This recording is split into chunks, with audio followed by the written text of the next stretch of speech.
Ladies and gentlemen, welcome to the 30th monthly TWitWoW Q&A. Finally, guys, it's been a long month, but I got to tell you, it feels like the end of the month is starting to really kind of snowball, and it's just going to fly by because we're already at the point that, like, we're here. Like, New Year's is next Tuesday.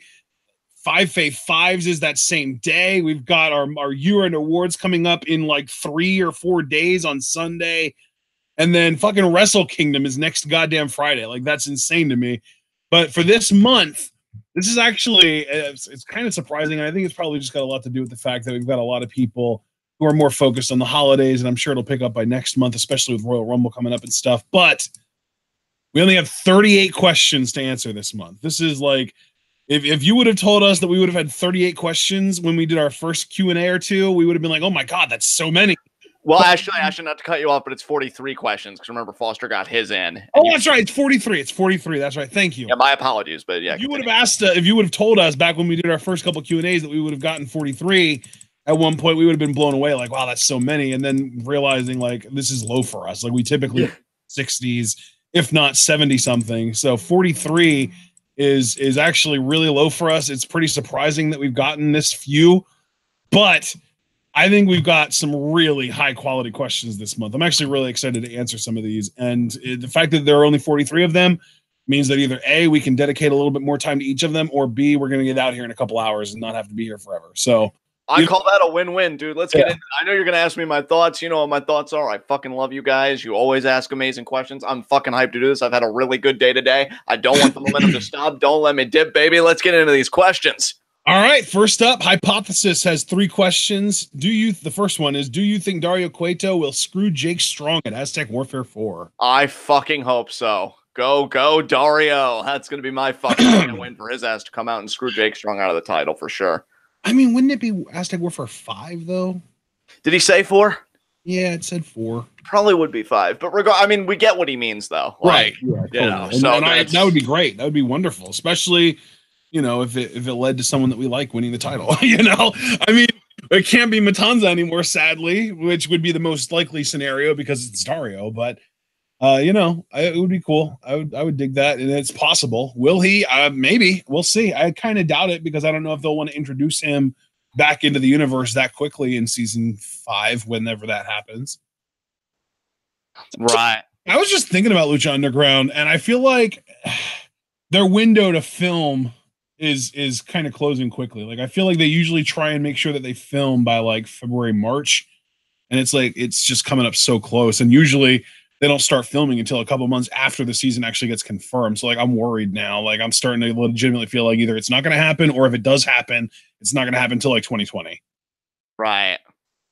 I mean, hey man, that all remains to be seen. I'm not gonna like devote a lot of conjecture to that because when we go down that Lutron Underground rabbit hole, it's a lot to come back from. But I do hope Jake Strong gets screwed. I've already said on my 2019 wish list I would love to see Johnny regain the title. You know, because I mean, yeah, I got my run, but I want to do it again. So you know, we'll see who takes the title off of him. But I hope Dario does have a hand in it because now that he's back in the mix, things are about to get very interesting around the temple. So. Hypothesis, to answer your question, I'll say I hope so, and I'm even leaning kind of on the yes side. So we'll see. But yeah, next question. All right. Second question from Hypothesis. Should there be an anime based on the World of Light storyline from Super Smash Bros. Ultimate? See, this is kind of an issue because I don't think either one of us has played or even watched anyone else play the World of Light storyline in Super Smash Bros. Ultimate, so I can't say with experience. But if it's anything like Subspace Emissary from Brawl, absolutely, yeah, that'd be great. Yeah, like, isn't it the World of Light? Because I've seen like tidbits. Doesn't like most of the fighters get destroyed and like Kirby lives, or there's like a few survivors? And I mean, it's probably just like the 4 characters that live, like Mario, Kirby, Link, and DK, or something like that. Right. That's how it worked with the Subspace Emissary. Although, actually, no. With the Subspace Emissary, you started as either Mario or Pit, and Pit was a brand new character, so it was different on that. But yeah, I'm not entirely sure how it works, but regardless, just the idea of having any kind of an anime based on a story mode in a Super Smash Bros. Game is definitely exciting. Yeah, for sure. I think an anime would be really cool, especially when you figure like cartoon adaptations of video games back in the day really weren't a lot. It would be cool if an actual thoughtful product was made. So I'd be cool with that hypothesis for sure. And hell, in this day and age where people will do anything to make money, and by people I mean giant corporations, like an anime may not be too far fetched. So we'll see what happens. But hypothesis, final question. Third and final question for my hypothesis: do you think WWE will have 2 sets of women's tag titles, one for each brand? No, I do not. To the no. No, I am a big fan of the theory, and I hope it's a theory that is actually true, obviously, that it's one set of tag belts defended across all 3 brands, Raw, SmackDown, and NXT. I think that would be perfect, and I think if you do it that way, you actually do have enough teams to make a division. Now it all just comes down to the writing, which that's not what you asked about, so I'm not even going to get into that. But no, I don't think there are going to be 2 sets of titles. All right, let's get to our next set of questions. We got 2 from Races Fan Rocks. First up, if there is a Fallout 5, where do you think it'll take place at? I cannot answer this question adequately. I have never played the Fallout games. Wasn't the last one in Las Vegas? Played any of them either. Yeah, I feel like the last one was in Las Vegas, so I don't know. Maybe someplace like in the desert, like where's Death Valley? The thing is, like, there were multiple main series, like the Fallout 2, 3, 4, but then there were also spin-off games, and one of them was Fallout New Vegas. Right. Yeah, that's not even the most recent spinoff. The most recent spinoff is Fallout 76. That just came out this year. Yeah, I just don't have the means to answer this question adequately, and it's not even something like, oh, you just got to watch this. Well, you know what, though, dude? Here's the thing. What we do know about Fallout is that it's like, post-apocalyptic wasteland. So what city do you want to see become a post-apocalyptic wasteland? That's an easy answer to question to answer, right? I mean, for me, you go with one of the biggest cities that's always talked about in the U.S. I'd say a place like Los Angeles, if they haven't done that already. Like a Los Angeles or a New York City, something like that for me. What about you? What would you like to see a post-apocalyptic setting of? I was gonna say New York City. That was gonna be my answer. And really the only other city that I could think of would be Paris, just because like this post-apocalyptic fucking, Eiffel Tower scenery would be crazy. Oh yeah, I like that answer actually. That's good shit, man. Good shit. Or even like shit. I don't remember what city in Australia that fucking port. Oh god damn it! I don't remember what it's called, but there's a thing. Never mind. All right. How about fucking Giza, because pyramids. Oh, I like that. Yeah, there you go. Yeah. All right. So then we've got a second question from Racist Fan Rocks. Should Roman gladiators come back? No. Yeah, I mean. It's like there are 2 ways to interpret the question. Either A, should we go back in time, get Roman gladiators, and bring them to current time? In which case, like, I guess because you're saving them from the slavery, but maybe not, because maybe they're like maybe they want to be there. I don't fucking know. Yeah. And then the other way to interpret it is, should we recreate the idea of Roman gladiators in current times and have people, do that? And that's an easy no. Yeah. For me, that's we kind of already do. It's called UFC. Yeah, and to me, like, I'm not looking to pollute the timeline. You guys have heard my reservations about time travel on here in the past, I'm sure. And as far as present day, like, we're already kind of barbaric enough with a lot of our institutions. We don't need one more. So yeah. All right. So then we got 2 questions from Aaron Kuyanga. I'm not sure if that was on Twitter. That was Twitter. Yeah. Yeah. First up, thoughts on World Wondering Stardom. I mean, we've kind of checked out Stardom. We've seen some matches from there. It seems pretty great. It seems great. I don't have any negative thoughts about it, really. Yeah, I just want a quick aside. You guys should follow Aaron on Twitter if you would love to be around like Stardom fandom and great breakdowns, because especially for the people that he's favorites of, he does these really passionate, detailed threads. It's great. I don't always reply to them, but like I always see them and they're great. And yeah, like I'm cool with Stardom. Japanese women's wrestling, any chance for women's wrestling to prosper anywhere, really, I'm cool with. Who knows? Maybe one day TWitWoW will devote more attention to Stardom. You never know. I mean, our options are becoming more democratic than they've ever been.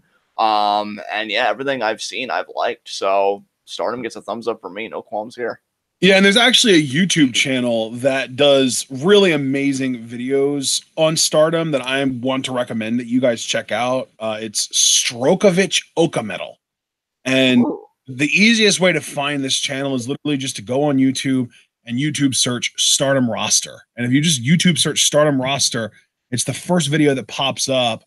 And it just says, like, you know, the brief guide to the Stardom Roster. Like, that's the name of the video. And that channel, there's a lot of really great videos covering Stardom, and they're like a show buckle for Stardom, with the way that they cover storylines and how the stories are told in Stardom, and like in the ring and all that kind of stuff. Like, it's really, really well done stuff. And you know, it's just a really great channel that I enjoy, and they have like less than 500 subs. So seriously, guys, get them up to over 500 subs. They deserve a hell of a lot more for the content they put out. It's great content. I love it. All right. So Aaron's second question. Aaron's second question is favorite performers and why.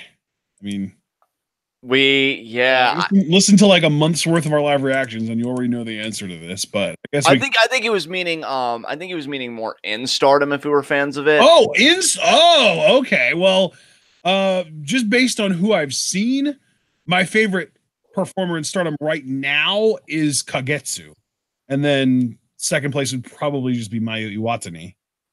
Yeah, I would probably go Iwatani as well for me. I've seen a little bit of her as you have.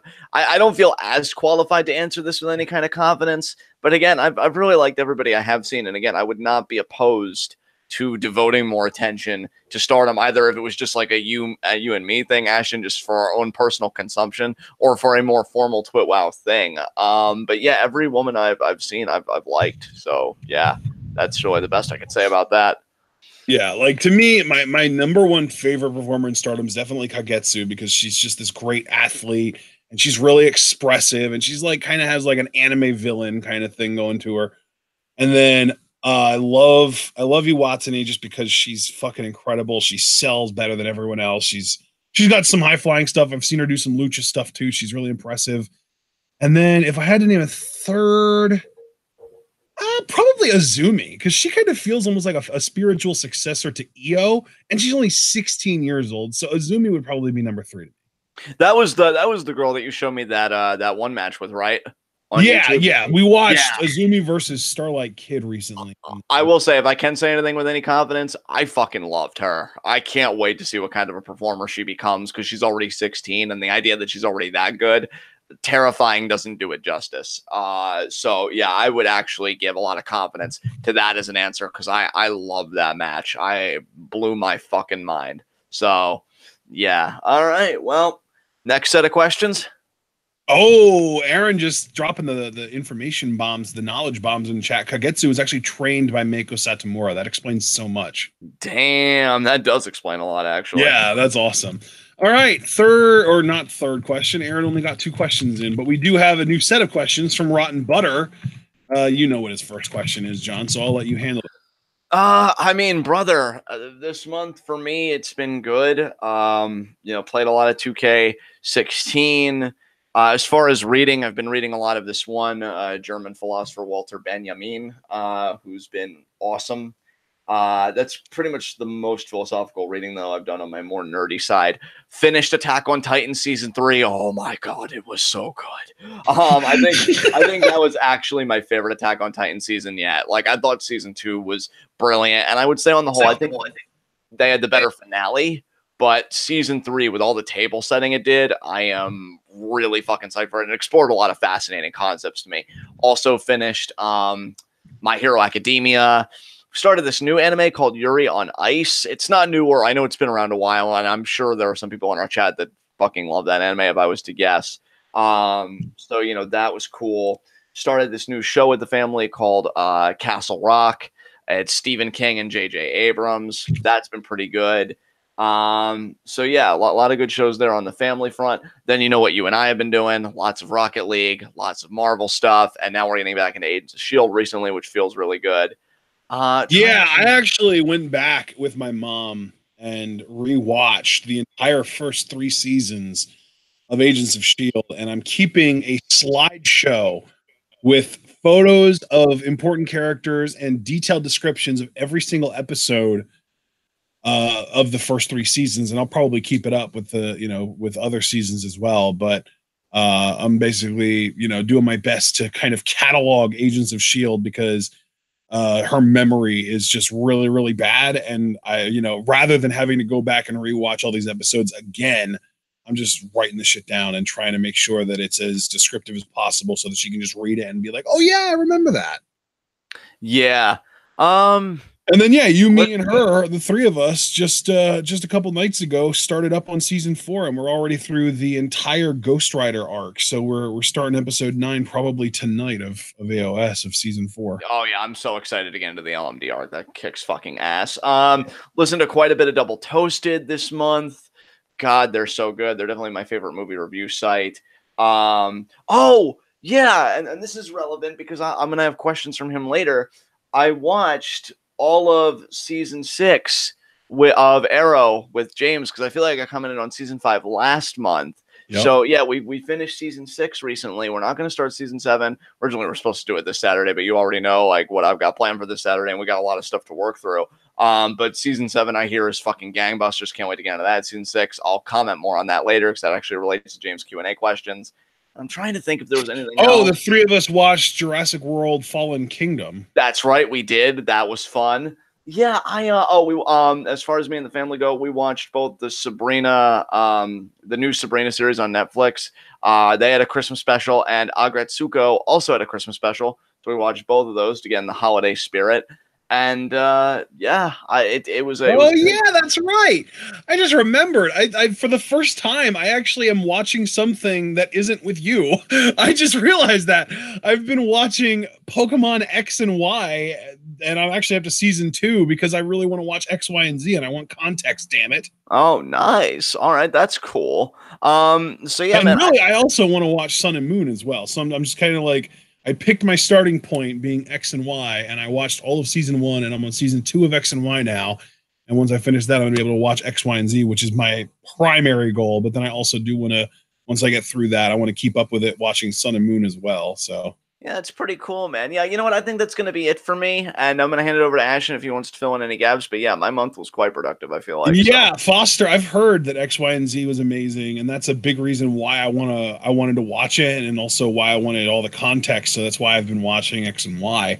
Because like X and Y is solid, but I've watched the first episode of X, Y, and Z before and had no clue what the hell was going on. So I realized I just had to watch X and Y from the beginning, and that's what I've done.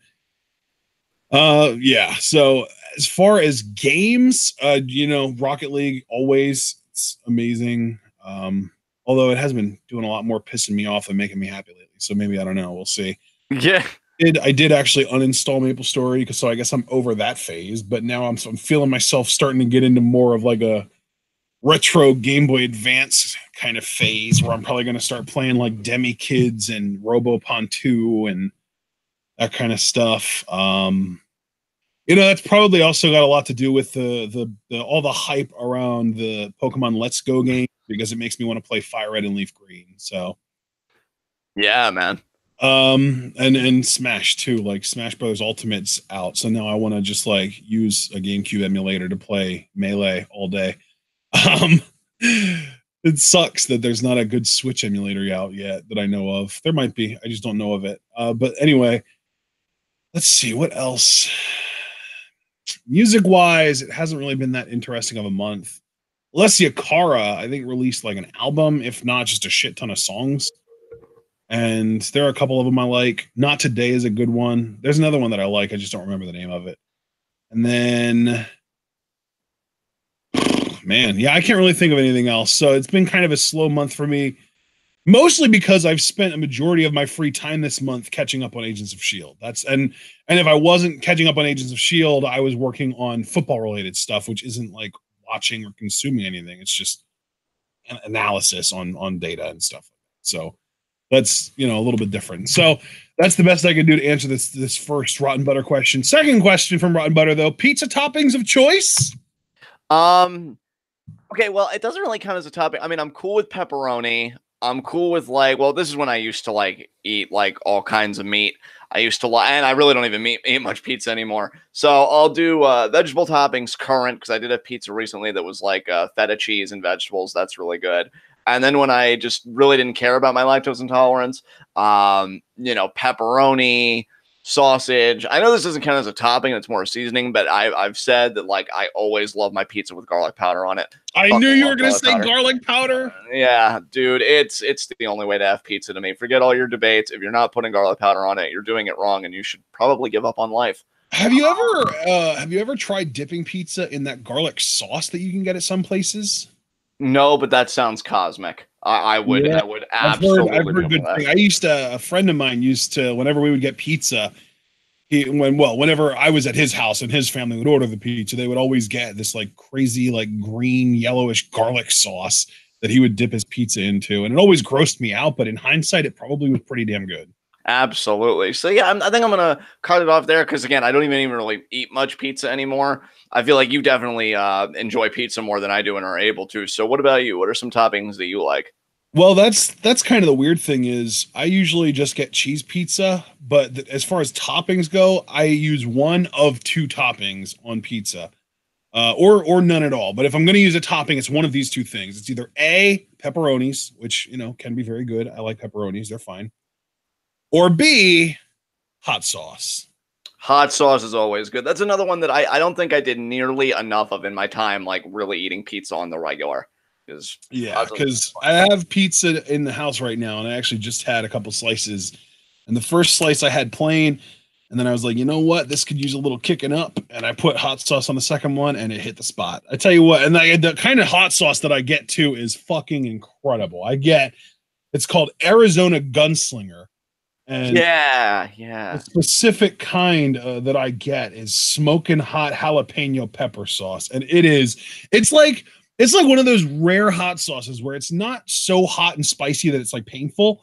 It just tastes good. Like it's just got a really good taste, you know? Right. Well, I mean, you just said like jalapeno, like pepper sauce. Like Brandon just said, he always takes jalapenos on his pizza. So hey, there you go, Brandon. Yeah, that's what it's all about. I actually might have hooked you up, brother. But I mean, the thing is, like they're literally based in Arizona. So if you want it, you have to order it online and get it delivered, and it's like $16 for like a big old. Let me look at the size of it. I think it's like a 32-ounce bottle or something crazy like that. That doesn't sound bad for $16 though. I mean, especially if it's as good as you're saying it is. Like that might be worth it. What, Mom?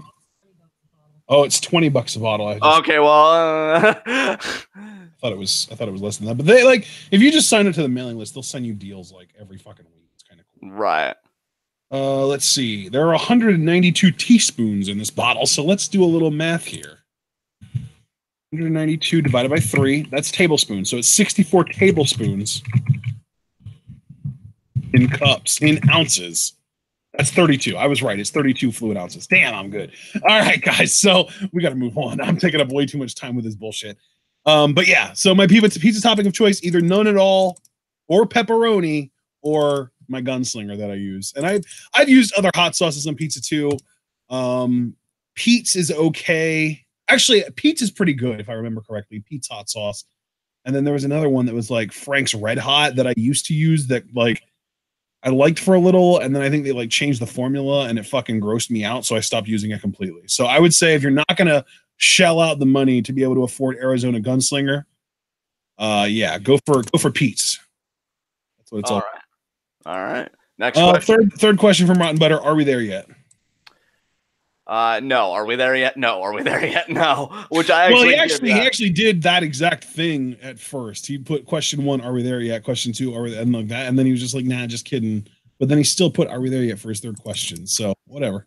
No, and if you keep that sass up, young man, I will turn this Q&A around. Yes. So now that I feel like I actually gave an adequate answer to one of Rotten Butter's weird questions, let's move on while I'm hot. So all right. We got 5 from Super Blue. First up, with Aleister Black and Zelina Vega married, do you see her leaving Andrade when Black is called up? I want to answer this first because it's an easy no, because her and Alma and Almas aren't like an on-screen couple. They're client and it's like client manager relationship there. And WWE doesn't always put the backstage behind the scenes relationships on TV. And I don't think that Black and Vega are even going to be on the same brand. So, right. Yeah, I'm just going to co-sign on to your no. No reason to tamper with it. And we can move on. All right. Second question from Super Blue. Do championships have value anymore in WWE? And he includes NXT, NXT UK, and 205 Live as well. I feel like, since you went first on the last one, do you mind if I go first on this one real quick? Go for it, brother. I feel like the NXT title has value because the champion's believable and he's credible. And I'm not saying that's the only title with value, but I really do believe, like the performer makes the championship. I'm hoping Asuka can do that with the SmackDown Women's title. And it's not just who the person is. Like, just Ronda Rousey being Ronda Rousey alone, to me, doesn't make the Raw Women's Championship valuable. It's what feuds were you in? What did you survive? What did you win in that kayfabe sense? And yeah, like, Ciampa's beaten Aleister Black. He's beaten Johnny Gargano. He's beaten Velveteen Dream. He's got a little bit of a reign going, and he speaks with such conviction and credibility. Like, that's the kind of performer that makes a title worthwhile, that when the babyface or whoever beats him for it, it's a meaningful moment because of who they beat.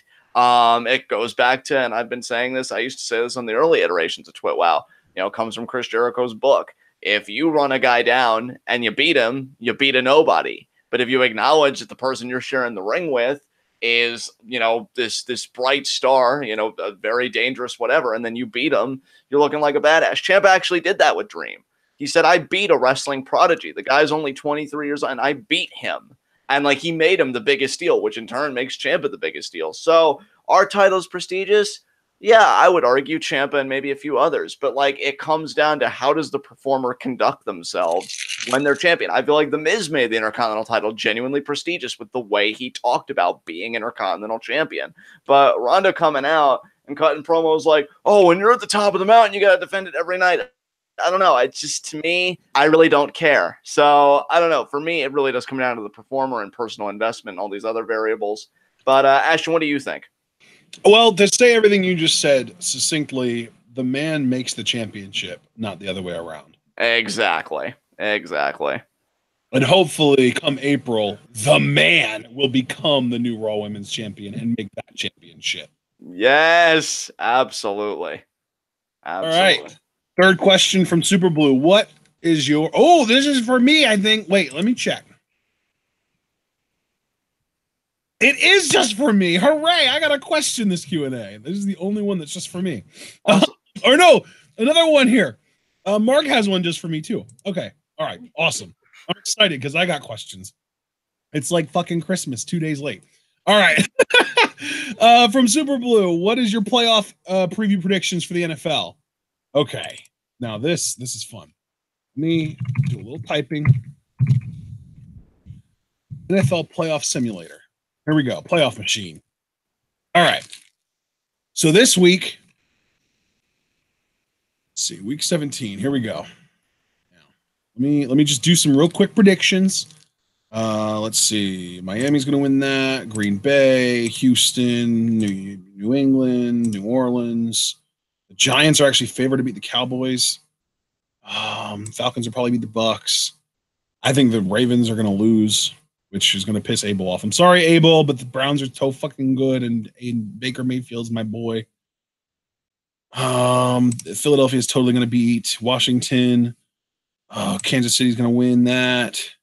Minnesota. Ooh, I got to pick Chicago over Minnesota. Chicago. Let's see. Cincinnati, definitely losing to Pittsburgh. I'm going to say LA beats the Broncos. The other LA team, the Chargers. Then the Rams beat the Niners. Seahawks beat the Cards. Oh, man. Let's see. Colts, Titans. That's probably going to go to the Colts. All right. So, I have, based on my predictions for Week 17, which are probably going to be mostly wrong, I have Kansas City as the 1 seed in the AFC, New England as the 2 seed, so they get buys, with our wild card games in the AFC being Indianapolis at Houston. That's an interdivisional matchup. And the LA Chargers at Pittsburgh. I'm going to predict Houston and Pittsburgh to win those games. Pittsburgh at home is just too good to beat. And really, I love Indianapolis, but I don't know. Actually, no, you know what? I'm going to pick Indianapolis to beat Houston. So we've got Indianapolis as the 6th seed beating Houston in Houston, which is kind of crazy, but I think it can happen. Pittsburgh beats LA. And then we've got Indianapolis going to Kansas City and getting beaten by the Chiefs. Pittsburgh going to New England and probably getting beaten by the Patriots. So it just comes down to Kansas City, New England, and it'll be in Kansas City. So I'm going with the Chiefs to represent the AFC in the Super Bowl. Let's see. The 1 seed in the NFC is New Orleans. 2 is LA Rams. 3 is Chicago. 4 is Dallas. 5 is Seattle. 6 is Philadelphia.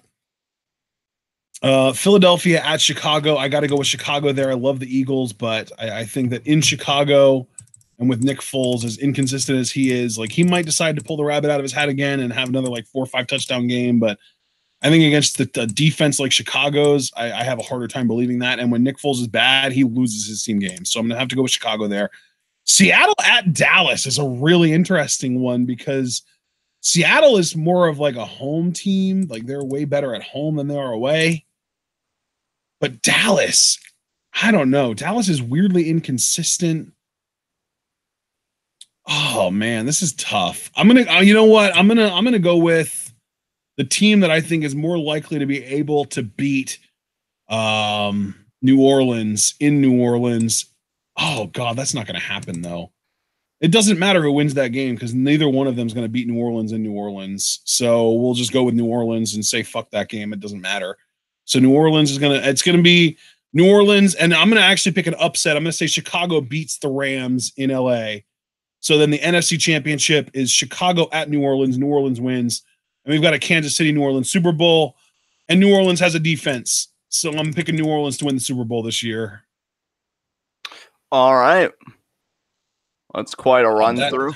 Yeah, I'm sorry if that offended you, John, or Foster. I know Foster's in chat too. I'm sorry if I offended any Falcons fans in here.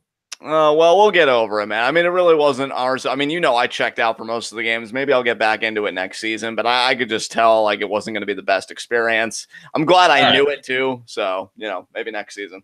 All right, 4th question from Super Blue. What is your New Year's resolution? And if you don't have one, cut a promo on New Year's resolutions. Well, to me, resolutions and goals are pretty much the same thing.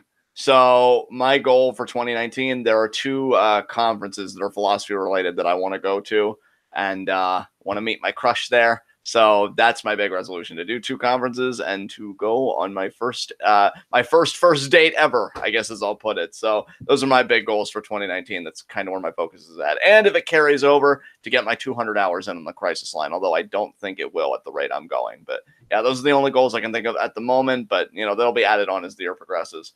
What about you, Ashton? You got anything you're looking forward to in the new year? My 2019 New Year's resolution, let's see, is to pay off 2 of my 3 remaining student loans.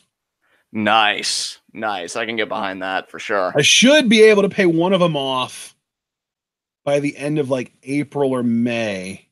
And then it's just a matter of getting the other one paid off by the end of the year, and I'll be able to you know, hit that goal. I'm pretty excited about it. I believe in you.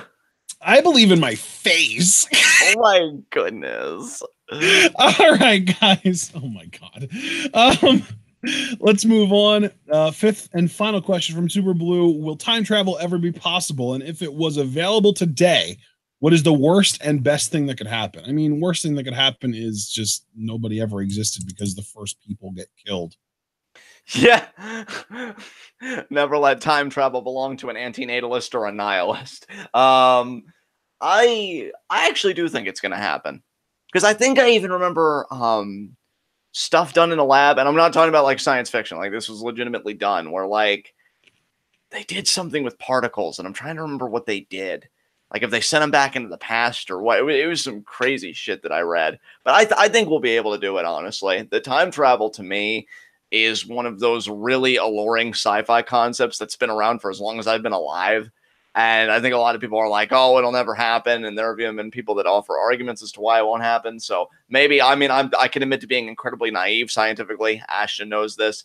But I just can't help but feel like we'll do it. We'll find a way. I mean, well, I can tell you for a fact that if time travel ever gets invented, the real world version of time travel, you wouldn't be able to travel back in time, but it's possible that we could invent something that would allow you to travel forward in time and then obviously, you know, snap back to current time as well. Right. And I'm pessimistic about it happening in my lifetime, but that doesn't mean that it'll never happen. Right. Yeah.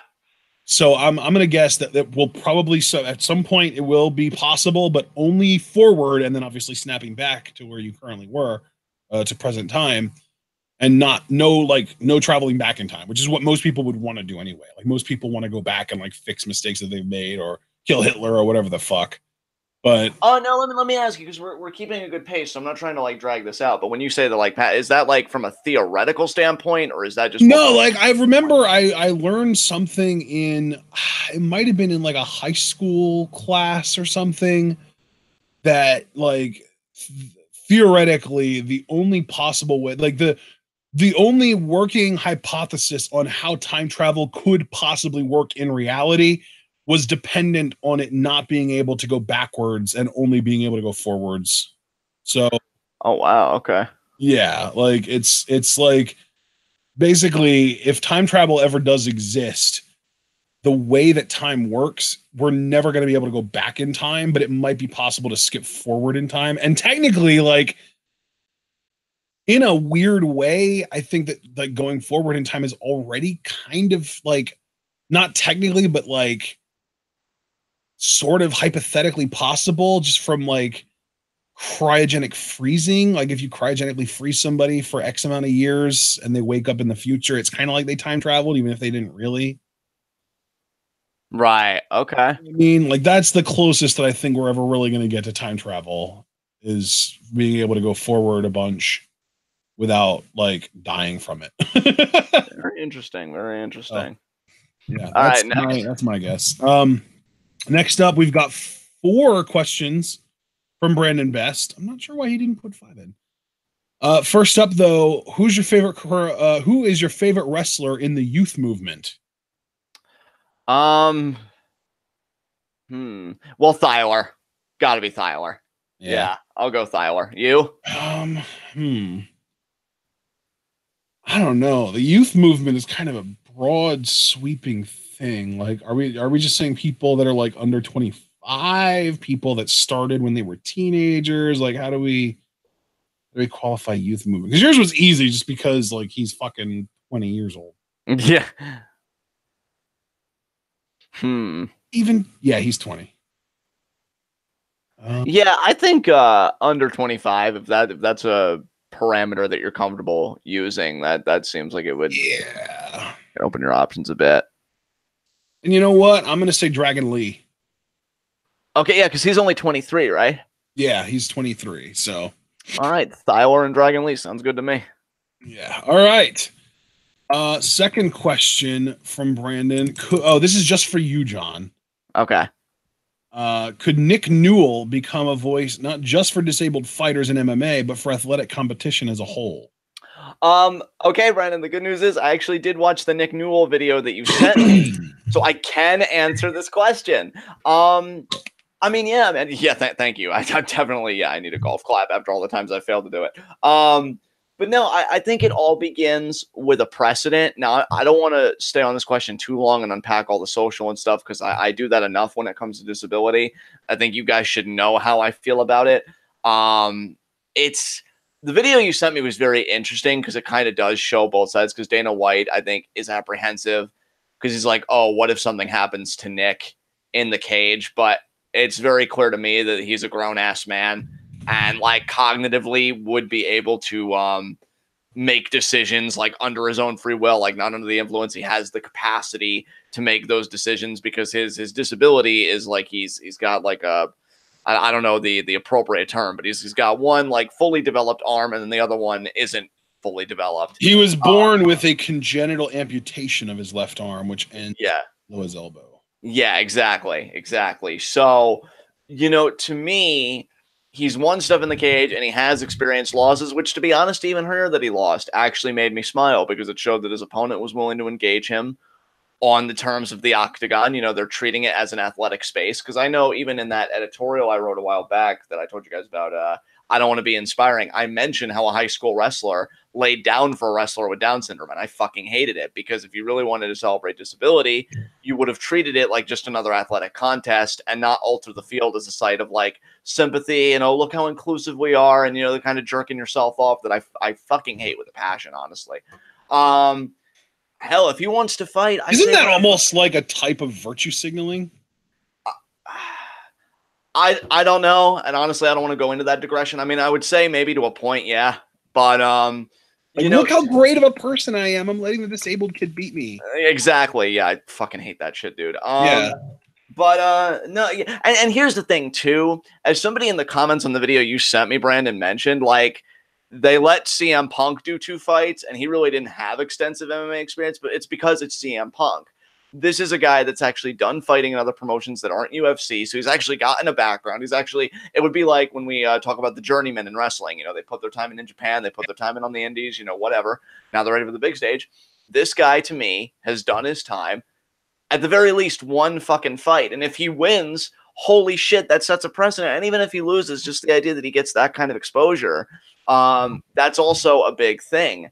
You know, and I even saw another comment that kind of like irked me. It's like, oh, if you win, you beat a disabled guy. If you lose, you lost to a disabled guy. And it's just, it unpacks like all these social and psychological issues dealing with disability and our perception of disability. But to answer straightforwardly, I do. If he's given a fair chance, all it takes is 1 person to establish a whole new precedent in how business is done.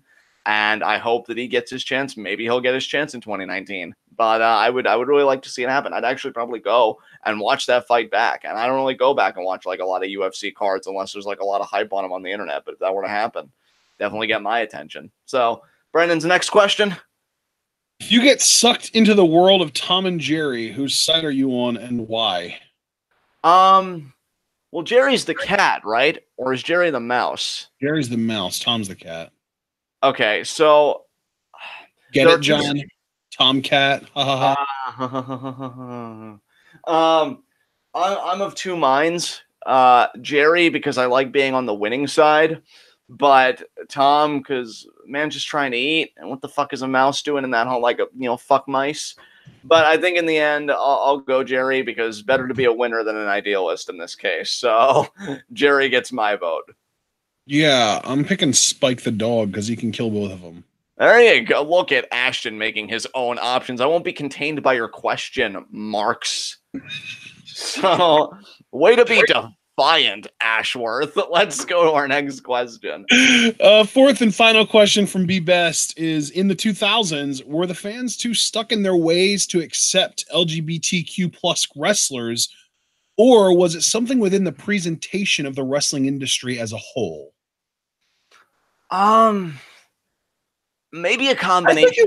I think it was culture, right? Like culture in general. Like people, it was a less like educated time. Like people didn't know what not as many people knew gay people. They couldn't relate. Like, I don't know. I think it was more a product of the times than even wrestling as a whole. I think it was more like it was more universal than just, oh, it's all wrestling's fault. People couldn't accept LGBTQ plus wrestlers. Right. I mean, yeah, like culture influences all the institutions around us, and then that includes wrestling. You know, you got to figure the early 2000s, they did the whole Billy and Chuck angle, and when it was revealed that they were treating it more like a gay wedding, I mean, both Billy and Chuck like really backpedaled, like, whoa, I thought this was a friendship thing, you know, whatever. So it was almost like back then, you know, being gay was still used as kind of fodder for, you know, angles like that have a joke at the end of it, you know, the punchline, if you will, and stuff like that.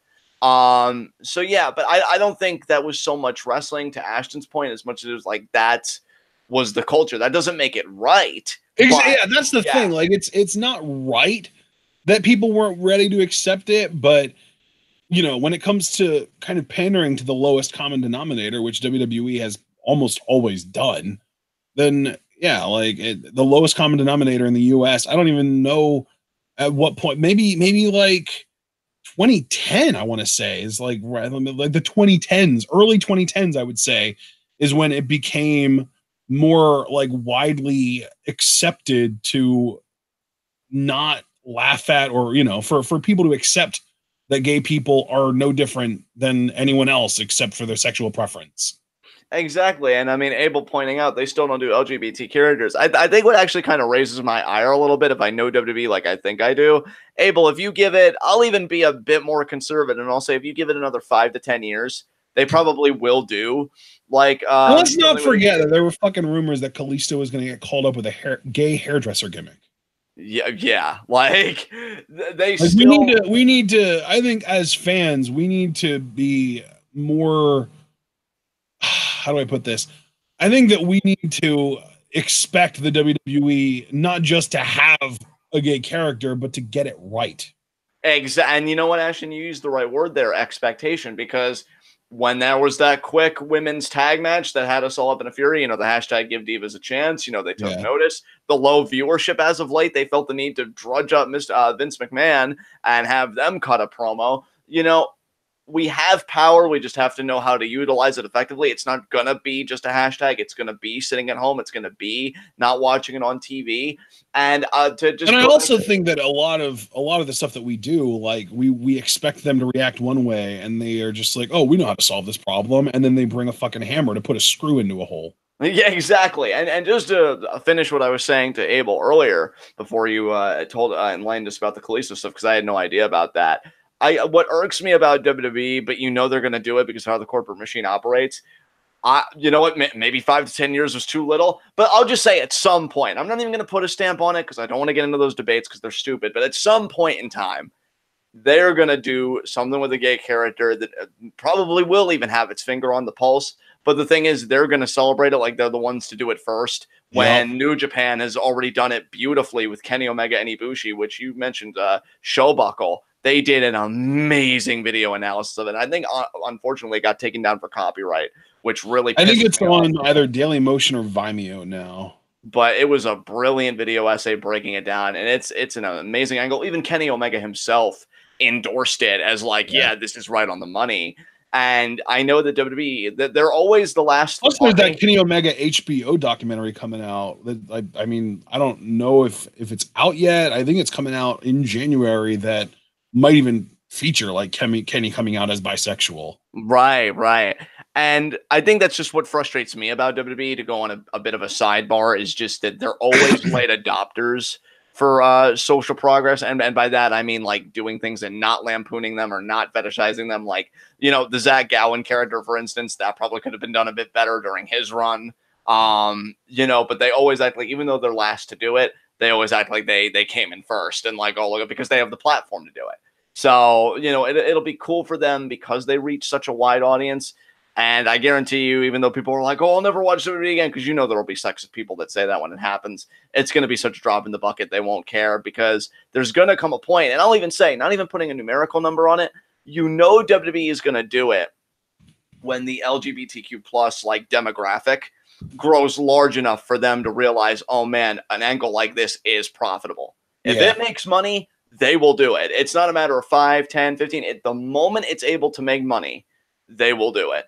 Guaranteed. Because that's honestly, I could just stop there. So because at the end of the day, WWE cares more about their business and making money and being profitable than anything else. And that's just typical of any just about any corporation in a capitalist economy. At the end of the day, that's what it comes down to.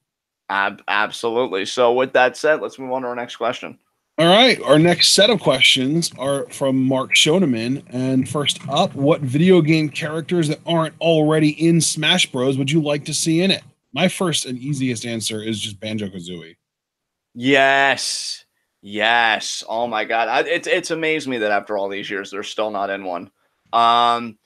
Only because I know in Flash versions of Smash that you and I have played, this character's in there. I would love Goku to be in Smash, like just to get a little bit of DBZ up in there. That'd be fucking awesome. But keeping it to Nintendo, I don't know. I feel like they've already got like so many people. Although Snake was never Nintendo, and they got him in there. That was always PlayStation, wasn't it? So yeah, I feel like my Goku answer still counts. So yeah, I'll say him. God, really, honestly, all my answers would be somewhat anime-based, because I also know in that Flash Smash Brothers game that we played, they had Naruto in there and Luffy from One Piece. I think that'd be cool in the actual game. And you know what? I think I'm just going to stop there because I'm honestly, I'd spend more time hemming and on to think of names, and I just gave 3. So, Ashton, what about you? You said Banjo-Kazooie. You have any other names? Banjo-Kazooie is the big one that I've always kind of wanted. I guess I've kind of brought it up before, and it is an assist trophy already, so I don't really know what the odds are of an assist trophy becoming a playable character, but Isaac from Golden Sun would be great. Another thing, you know what? It's funny because between Melee and Brawl, they put out Super Mario Sunshine, and I wanted Super Mario Sunshine Mario to become a playable character. And then in Brawl, all they did was replace his down B, his like down special, the Mario Twister thing that he does, with Flood. And he's had that ever since. But I wish that they would dedicate like an actual character slot to Super Mario Sunshine Mario, but they won't do that anymore because it's not like a hot game that they want to like, you know, feature anymore or anything because it's on the fucking GameCube. Right. But like I remember I was on a Fire Emblem message board where we talked about, you know, there was like a gaming section, like a general gaming section, and they had a thread for people like making Super Smash Bros. Characters, and I put one up there for Super Mario Sunshine Mario, and it had me like really excited. So, all right, well, yeah. So, other than that, though, I think they did a great job with Ultimate's roster. Just, you know, making sure to they literally included every character that's ever been in a Smash game ever and added a bunch as well. So, you know, I can't complain about that. Yeah, man, absolutely. So, Banjo-Kazooie and Isaac from Golden Sun would be the 2 realistic ones. Yeah, that's about it. I mean, Waluigi is one that everyone wants that probably will end up happening eventually. All right, man. Great stuff. And we can move on. All right, second question from Mark. This is a fantasy booking scenario. Oh, boy. Becky wins the Rumble, faces Ronda for the title in the main event of Mania, and wins. She holds the title for a year. Sasha and Bayley become the first women's tag champions at Mania by defeating Trish and Lita. They hold the titles for several months. Bayley ends up winning Money in the Bank. I don't know if they still have the tag titles at this time or if they lose it just before, but it doesn't matter because whoever they lose the tag, it doesn't matter who they lose the tag titles to. If they lose the tag titles after Money in the Bank, they don't get a rematch at the next pay-per-view unless there's 2 pay-per-views between Money in the Bank and SummerSlam. If there's 2, they get a rematch and lose it. The pay-per-view before SummerSlam, Bayley cashes in by requesting a formal title match with Becky. Sasha finally turns heel by costing her the title match. Sasha and Bayley feud from SummerSlam until October when they main event Evolution. Sasha wins the Rumble in their main events WrestleMania 36 and wins the title from Becky as a heel and doesn't lose in her first defense after that. So is he just asking like our thoughts on that? I guess he didn't have anything else. Sounds fucking great to me, Mark. Yeah. I mean, I read that verbatim. The only thing I didn't read was the line at the top, which just says, number 2, I've got another fantasy booking scenario. Again, sorry that it's wordy. So he didn't ask any questions. He just wanted us to read that out loud, I guess. Yeah, I mean, Mark, hell, if what you're looking for is purely a reaction, brother, they barely did fucking shit all year with Sasha and Bayley. And yeah, that's my thing is like anything that results in Sasha being a heel and her and Becky main eventing WrestleMania, like I don't care how you get there. Yes. Yeah, that's pretty much where I am. Like Ashton said it perfectly. Yeah, and it would be great to see Bayley and Sasha, as emphasized as they are, especially main eventing Evolution. Given that the main event of the inaugural Evolution pay-per-view was fucking Nikki versus Ronda. Like, yeah, that all sounds fucking great to me, Mark. Let's do it. Where can I rubber stamp it? Let's just, let's do it. Yeah, that's all I can really say. So, next question for Mark. Johnny Scumbag, please cut a promo on Road Warrior Animal. How old is Road Warrior Animal? Oh, yeah. Answer, he's lived long enough. It doesn't matter how fucking old he is. He's still wasting oxygen on the goddamn planet. I know what this is about, Mark. I get it. You crunched the numbers and you came to the conclusion, I need Scumbag to put this animal down. Well, listen, I've watched plenty of hunters pose with dead giraffes, elephants, lions, and everything, and people always crying, oh, you can't do that. And I'm just thinking, man, I need some wall space so I can get a trophy, and now you've provided me the perfect game. It's because he insulted Becky, because back in my day, this is what worked in wrestling. Listen to me, you old fucking fart, which might actually be an insult to methane gas.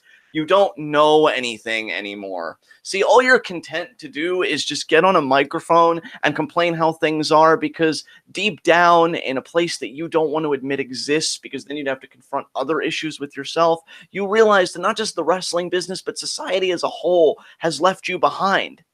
And on those nights where you're sleeping cold and alone, realizing that maybe Hawk got the better end of the deal, you just think, well, how can I lash out? And oh, I know, let me rant and rave to the 20 plus people that still care about my opinion because they're too busy sucking Jim Cornette's dick. And so you take it out on Becky Lynch. Why? Oh, because it's Celeb and will give me the most attention. She's got so many fans and they'll all come after me, and I'll be visible again and I'll be relevant. You fucking idiot. Yeah, I mean, Becky did the burial for me, honestly, and of course she did, because she's the man. And, you know, she might be a fiery babyface, but at the end of the day, legends recognize legends, and I respect Becky, but she said the first 4 words of your headline were a lie, and what were those first 4 words? Road Warrior Animal thinks. Yeah, that is a lie, because I don't know if you've ever really thought through anything in your damn life. I don't know if your mouth has a goddamn filter on it, but what I know is that this right here that I'm doing for you is the most relevant you've been in, let's see, divide by 5, carry the 1, divide by 2, account for the square there, and then you square the cube. I'd say, what, 40 years? Maybe ever. You're worthless. You understand? Nobody cares about what you have to say. Do you know what we do when we're done hearing your opinions? We laugh at you. We laugh at you because it feels so good to laugh at people that are lesser than us, and nobody gets any lesser than you, animal. So go do like all of your predecessors do and just get put down. Get the fuck out of our way. Because no matter how much you complain about it, no matter how much you bitch about it, progress is always going to be the alpha male in this kingdom. So that's my rant. Probably kill yourself, animal. Do us all a favor. Hope that satisfied you, Mark. Next question. Next question. This one's just for me. Name a wrestler that best represents each type of Pokemon. Okay. So I tried to kind of talk him down, and at the end of the day, he just really wanted me to do this. So he was even like, oh, well, then just don't do normal type. And I was just like, but wait, I have the perfect answer for normal type. It's fucking Jake Hager, Jack Swagger, whatever you want to call him. Because there's no more bland wrestler in the world that I know of than Jake Hager. So yeah, normal type. That said, though, Steel type is the only other one that I found even remotely easy, and I'm going with PCO because his whole thing. Actually, no, fuck PCO. I'm going with Cage because he's a fucking machine, obviously. Hell yeah. Dark type. God, who's the most evil motherfucker? Dark type. God, really tempting to go with Suzuki here, you know, but I'm gonna go with someone that literally calls themselves the villain. Marty Skrull is the dark type. And since he bases himself on a Raven, I'm going to go to Flying type next. And my Flying type Pokemon seems kind of obvious. The best high flyer in the world today, maybe? I'm only questioning it because there's a lot of competition, but my Flying type is still going to end up having to be the guy that also has a bird in his name, Will Ospreay. So he's my Flying type. I'm going to actually pull up Pokemon types because I don't want to lose track. So we've already done normal, flying, dark, and steel. All right, so fire type Becky Lynch, too easy. Fighting type, I will go with Suzuki for fighting type. He's a great fighting type. Poison type Cody because he's fucking toxic and he can get the fuck out. Let's see. Ice type. Ice type isn't as easy. Psychic type. Oh man, I'm having trouble now. I already got through all the stuff that I thought about already. Yeah. Let's see. Fairy type. Can I go with like? I'm gonna ask Mark this. Can I go with like past iterations of a wrestler?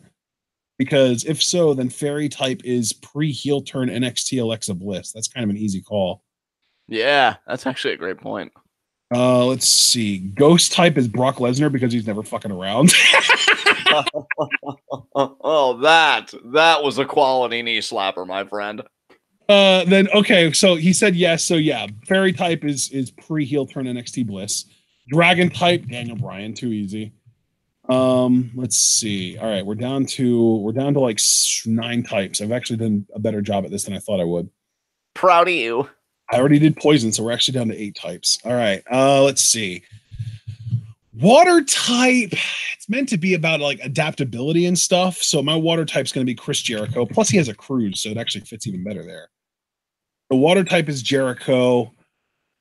Grass type is all about like growth and channeling the energy. Man. I'm gonna hold off on grass type. Electric type, easy. The most electrifying man in sports entertainment, The Rock. I mean, can't go with anything else. God, I'm getting down to the stuff that's actually genuinely difficult though. It's funny because there's a rock type, but I already used The Rock, so I can't just do that. I'm trying to think. I wish that there was like a fucking Elsa gimmick so that I could give it to like an Ice Queen, but there isn't one. Well, Taya, right? She calls herself the Ice Queen on Twitter and stuff. Does she? I didn't even know that. Yeah. Works. I'll go with it. I'll take any help I can get at this point. Hooray, I helped with the Pokemon question. Yay, John! Yeah! Let's see. Bug type. Oh god, this is one that I'm going to use to insult someone. I can just feel it. Let's see.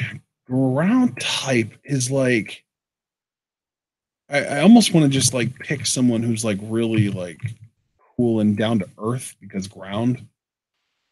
Right. Ground type, you know what? Since we were allowed to use like previous generations and shit, I'm going to use Yokozuna because every time he moves, he makes the fucking ground shake. Yeah, there you go. Yokozuna learned Earthquake at a young age, people. Psychic type. This is all about manipulation and shit. So my psychic type's going to be Hulk Hogan because nobody is better at manipulating this situation around them than his obnoxious racist ass. Let's see. We were down to grass, rock, and bug. So,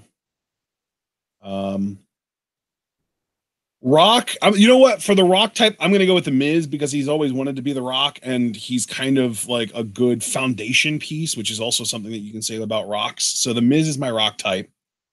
We're down to grass and bug, the two of the worst types in the entire series. Although bug has more redeeming qualities than grass. Grass is just bad. Grass types haven't been good in like 4 generations, maybe 5. Let's see. Grass type. God, this is difficult. Someone who has grown a lot. Someone who's got, you know what? Elias is the perfect grass type. I know it's tempting. You know what? If we were doing dual types, Elias would be grass and dark type because he's got like that dark vibe about him, but he's totally grass type because of how much he's grown over the years and because nobody has a greater connection with the WWE universe than Elias. So it's like the solar beam. He's taking in their energy and then spitting it back out at him, right? Oh, awesome. Okay. I'm all right. And my bug type. Let's see. My bug type. Oh, Brandon, thank you. You saved me. Brandon Best had great Marty the Moth. He's literally a moth. So perfect bug type. There you go. Thank you, Brandon, for saving me. So there you go, guys. I got all 18 Pokemon types. It's kind of crazy that there are 18, but yeah. Up next, 5th and final question from Mark. For both of us, how was Christmas? My Christmas was excellent. Yeah, definitely got a lot of good stuff. I got and it's funny because I have to thank TWitWoW for making this happen because I watched the whole Samoa Joe Girl Scout cookie thing and thinking about Samoas, like I love coconut. I don't have chocolate much, but it seems like a great fucking blend. I'm like, oh, that sounds cool. And then I asked, like, could we get Samoas? And they're like, oh, it's not really like sold in stores. It's like a specifically Girl Scout thing. I ended up getting like an offshoot, like keyboard brand of it, of like coconut and chocolate. So I ended up getting a pack of those cookies. 2 philosophy books that I had really been eyeing, which I'm reading one. It's like a graphic guide. I wish they did more introductions like these because I think it's super cool. And then another one that I'll probably be reading, hopefully by next summer. Really, really excited for that. I got these DVDs, I guess, that Chris had made that had like a lot of PDFs and audio on it that's all philosophy related. And there's even one that's about like ancient language and symbols, which looks pretty cool. And of course, the headliner. I got this little stuffed Karl Marx. It's from this store called the Unemployed Philosophers Guild, and they have this thing called like Little Thinkers, and it's like these stuffed philosophers. And I got a Karl Marx one, and it's super adorable. So yeah, I had a great Christmas. I really enjoyed it. It was nice and intimate. Family seemed to like their gifts, so no complaints here. And what about you, Ash? How was your Christmas? Yeah, I had a pretty good Christmas. Haven't had to eat any terrible Christmas food yet, but that might be coming this weekend. It might not be. I don't know how things are going to work. But as far as stuff that I got a new keyboard and mouse that's wireless, which I'm very happy about. I was telling you guys about my Arizona Gunslinger earlier. I got a 32-ounce bottles of that. So that was an awesome Christmas present. And let's see, what other presents did I get? I got a few new pairs of socks. So that's pretty good. I was really needing those. And what was that? Oh, yeah, I got a couple new pairs of pants too. That made me happy. Hooray. One of them might very well be the most comfortable pair of pants I've ever worn in my life. They are like sleeping in a fucking cloud. It's amazing. And then, yeah, other than that, just money. I got a couple $100. I think if you add all the money up that I got on Christmas together, it ended up being like 220-ish. Nice, brother. Yeah, so awesome. That's going to really help me in my goal to pay off my student loans in 2019. There you go. Hell yeah, brother. And dude, I love that like you were so excited about clothes because I've even said because like Chris's grandmother she sent me, I don't know how she knows because she's never even met me, and she always picks out stuff that I look devastatingly good looking in, so it's like she knows. And I got this like blue sweater, and it's so fucking warm because I'll tell you, New England winters plus being an older guy, you look at clothes a whole new way. It's not something you just cast aside anymore. No, you fucking take that shit, and you're just like, thank you. Love you. And you just put it on and you enjoy the warmth. So that's really cool. All right. Next question. Next question was from James. James has 3 questions, all for you, John. So first up, what would you do if you were being tortured by a serial killer who was dead set on ruining your life and your best friends did nothing to help? Okay, so to give context, this may seem like an average run-of-the-mill James question. No. This is Arrow Season 6 reference. This is Arrow Season 5 reference. Season 5, okay, yeah. Yeah, because here's the thing, and I'm just going to explain this to everybody because this is fucking hilarious, and I died laughing when James explained it to me. So Season 5, Oliver gets, and well, actually, no, first 5, 4, 3, 2, 1, spoiler countdown. There's this villain in Arrow Season 5 named Prometheus, who actually is, in turn, the district attorney, Adrian Chase. That's working very close with Oliver, so he knows everything. He's gathering all the intel. And Oliver, back in Season 1, when he was the Hood and he was crossing names off the list, ended up killing Adrian's father. So Adrian, it's classic vendetta. He's not out for world domination or even to necessarily kill Oliver. He just kind of wants to break Oliver and torture him psychologically. So there's an episode called Capuchon, which is a Russian name that Anatoly, who's another character in the Arrowverse, gives Oliver. I forget what it translates out to, so forgive me. I'm just going to move on. And he's got Oliver in this holding cell, and he just does the worst things to him. Like, he shoots arrows at him. He more or less waterboards him. He does everything. And of course, we do the flashback. Season 5 was the last season of the flashbacks, at least in that way, covering Leanne Yu, Oliver's time on the island. And, at one point, the flashbacks are finishing up, and Adrian's like, oh, come on, Oliver, confess.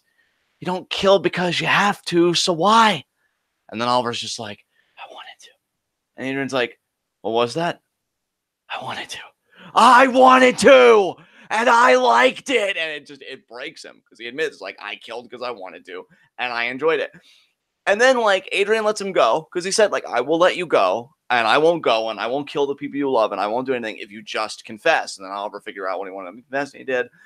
He gets out, goes back to the Arrow Cave, and he tells Diggle, Felicity, and Curtis, a new member of the team, that season. Actually, no, I think this was back in season 4, I want to say, that, it's over for me.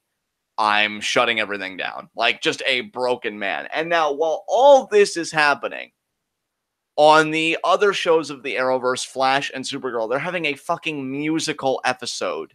Because I guess the villain was music-based. And Supergirl and Barry are singing about how they're super friends. Now, if you're a big fan of Arrow, like I've become again, thanks to James, you know that Oliver has really stood by these guys, especially Barry.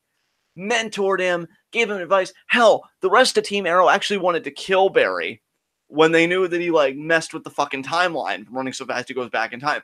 And Oliver has consistently advocated for this dude. And yet he's being tortured. And Supergirl with her abilities could have found him in an instant. Flash with his abilities could have found him in an instant.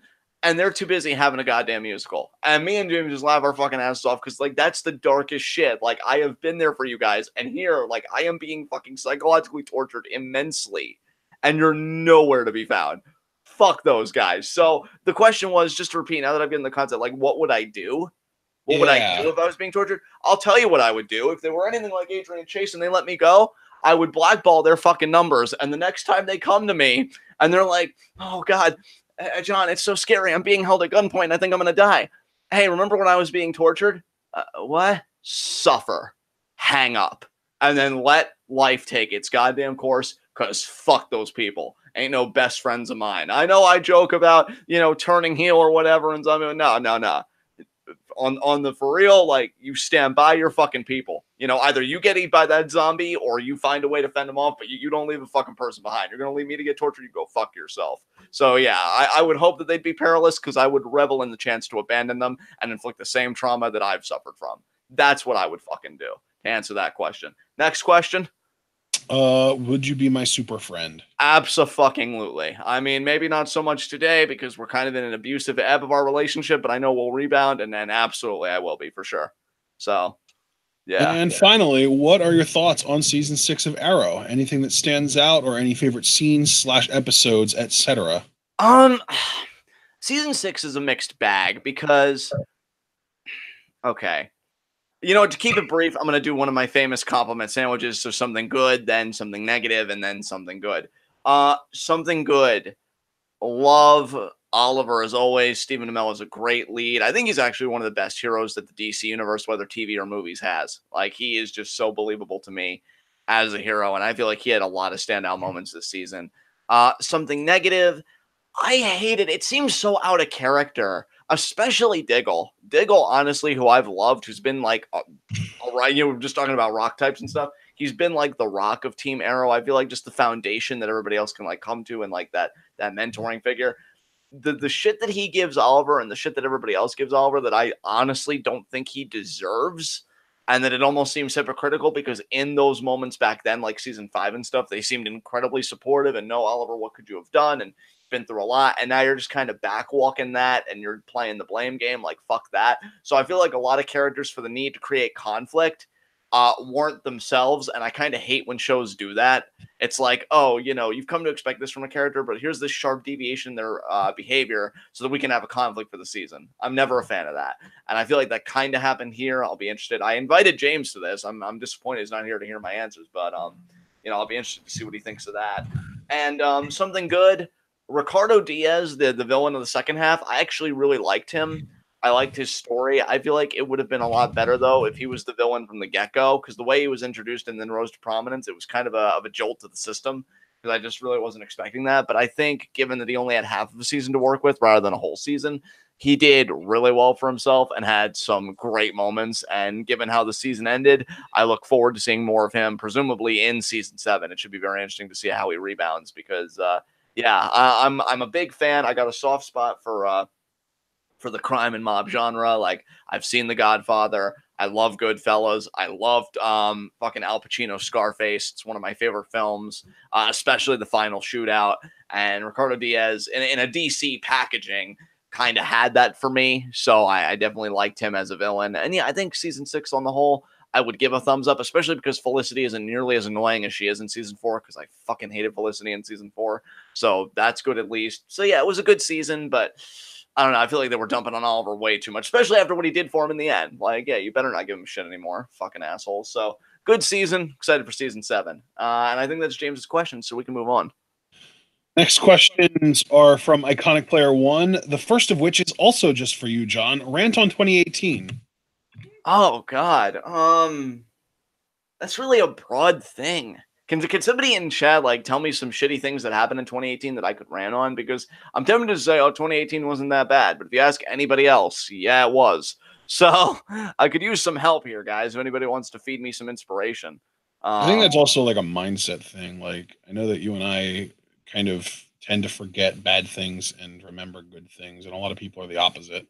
Well, I feel like we have the healthier approach, because I know I've even talked to you about like what I discuss in therapy and shit, and like how perspective's so important and everything. So Yeah. it's weird for me to be like, oh, hey, alter your perspective and be negative, because this whole year was a dumpster fire.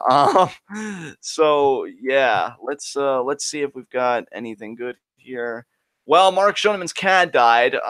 That is very sad. And I know I learned about that because I was an asshole. So again, apologies to you, Mark. You know, love your face. So I am sorry. Anybody that suffered a loss in 2018, that fucking blows. I mean, Stan Lee died. I know that was like a big blow. And you know, that sucked. But I honestly, and not even to be a dick, but like, yeah, it's going to sting because he was like a cultural icon, but he was in his 90s. And I feel like late 90s at that. Like, he lived a long fucking life.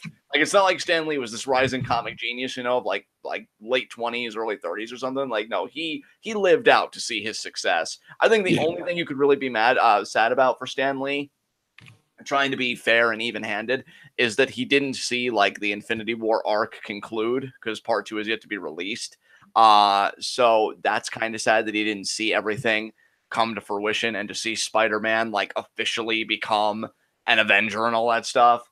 So artistically, you can mourn him that way, but existentially and just what? Did you read something? The Tide Pod Challenge was a thing this year.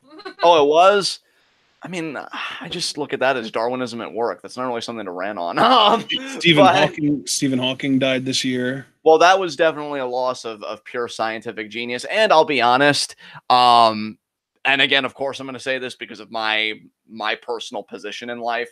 The Stephen Hawking death really revealed a lot of disturbing ableism, because, you know, I saw quite a few people say, you know, people that believe in heaven and theistic, oh, he's finally free from his wheelchair. When, like, a lot of us in the disability community, we really try and emphasize to people how important and how amazing our accessibility technology is, or our, like, ambulatory technology is, whether it's wheelchairs or crutches or whatever. It's what allows us to participate in the world rather than being stuck at home all the time. So that was really uncomfortable, because it's like, oh, you're free from your chair. No, it was because of his chair and because of like the technology that he had available in spite of his disability, that he was still able to be this brilliant physicist and stuff like that. Never read a lot of Hawking, but I know he tried to make you know, physics and that kind of science, that kind of physical science, accessible to a wider audience. And in this day and age where anti-intellectualism seems to be rampant, that is definitely a big blow. I feel like this is less of a rant and more just like commentary, so forgive me. It's just weird to rant on something this broad.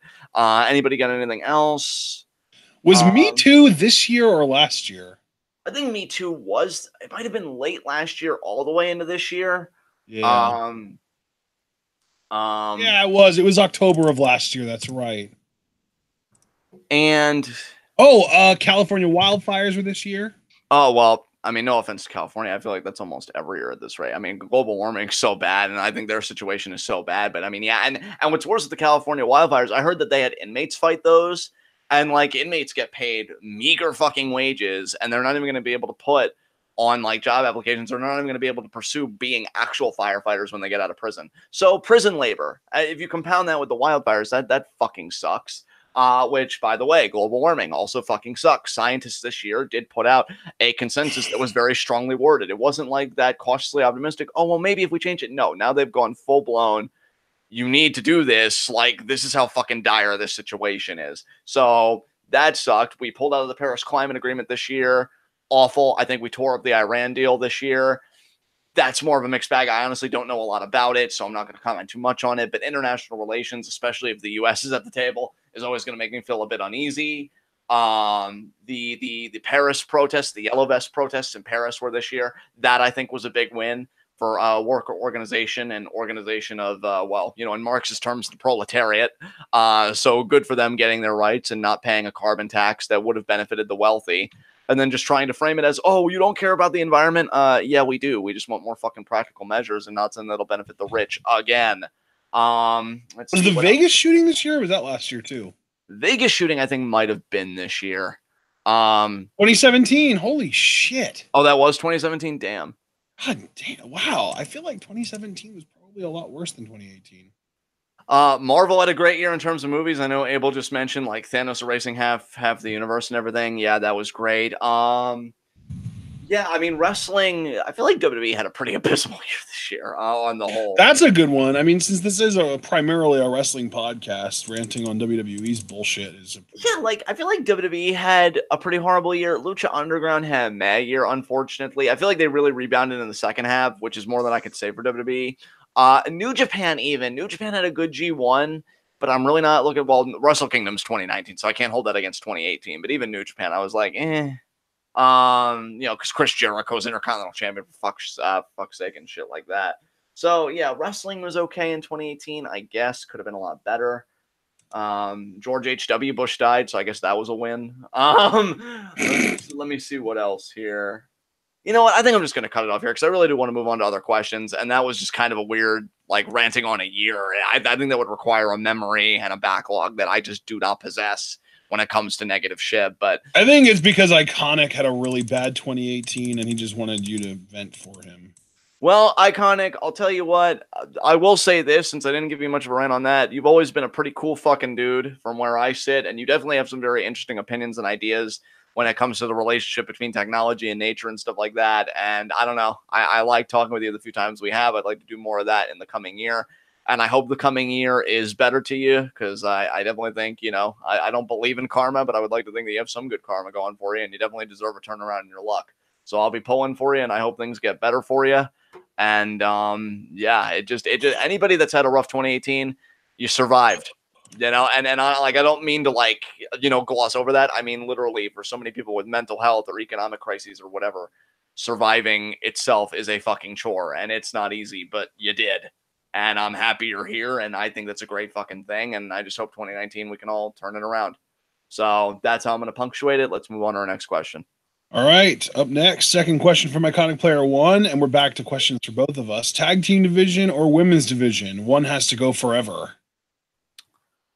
I'd honestly say tag division at this point. Yeah, tag teams are, especially in WWE, tag teams are really only used as a tool to create single stars anyways. So you're basically saying, should the WWE not have women's wrestling at all, or should they just abolish a version of a tool that they use to achieve a greater means that they could just figure out other ways to do anyway?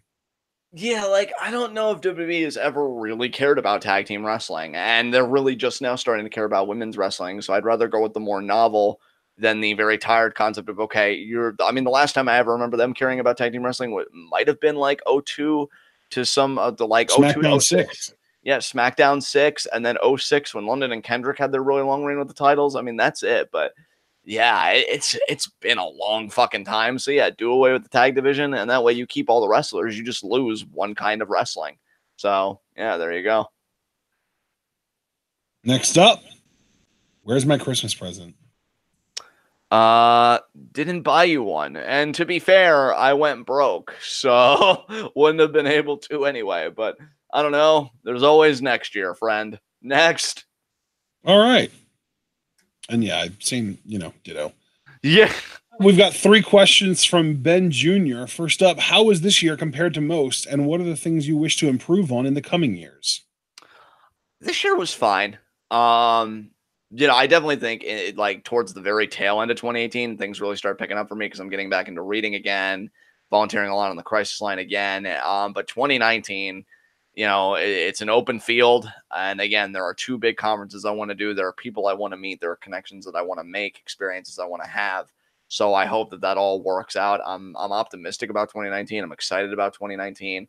2018, though, I mean, I can't shortchange myself. I mean, I had really scary moments. I got a colonoscopy this year. That was not fun. But I also reconnected with my mom, which I know like a lot of people don't really know, like my really personal stuff with my family, but you've heard me mention like briefly, didn't have the best family upbringing. So that was like a big kind of healing for me. And I started going to therapy, which I think it helped that I've needed for a while, given my anxiety and like my emotional issues. So that was also a big win.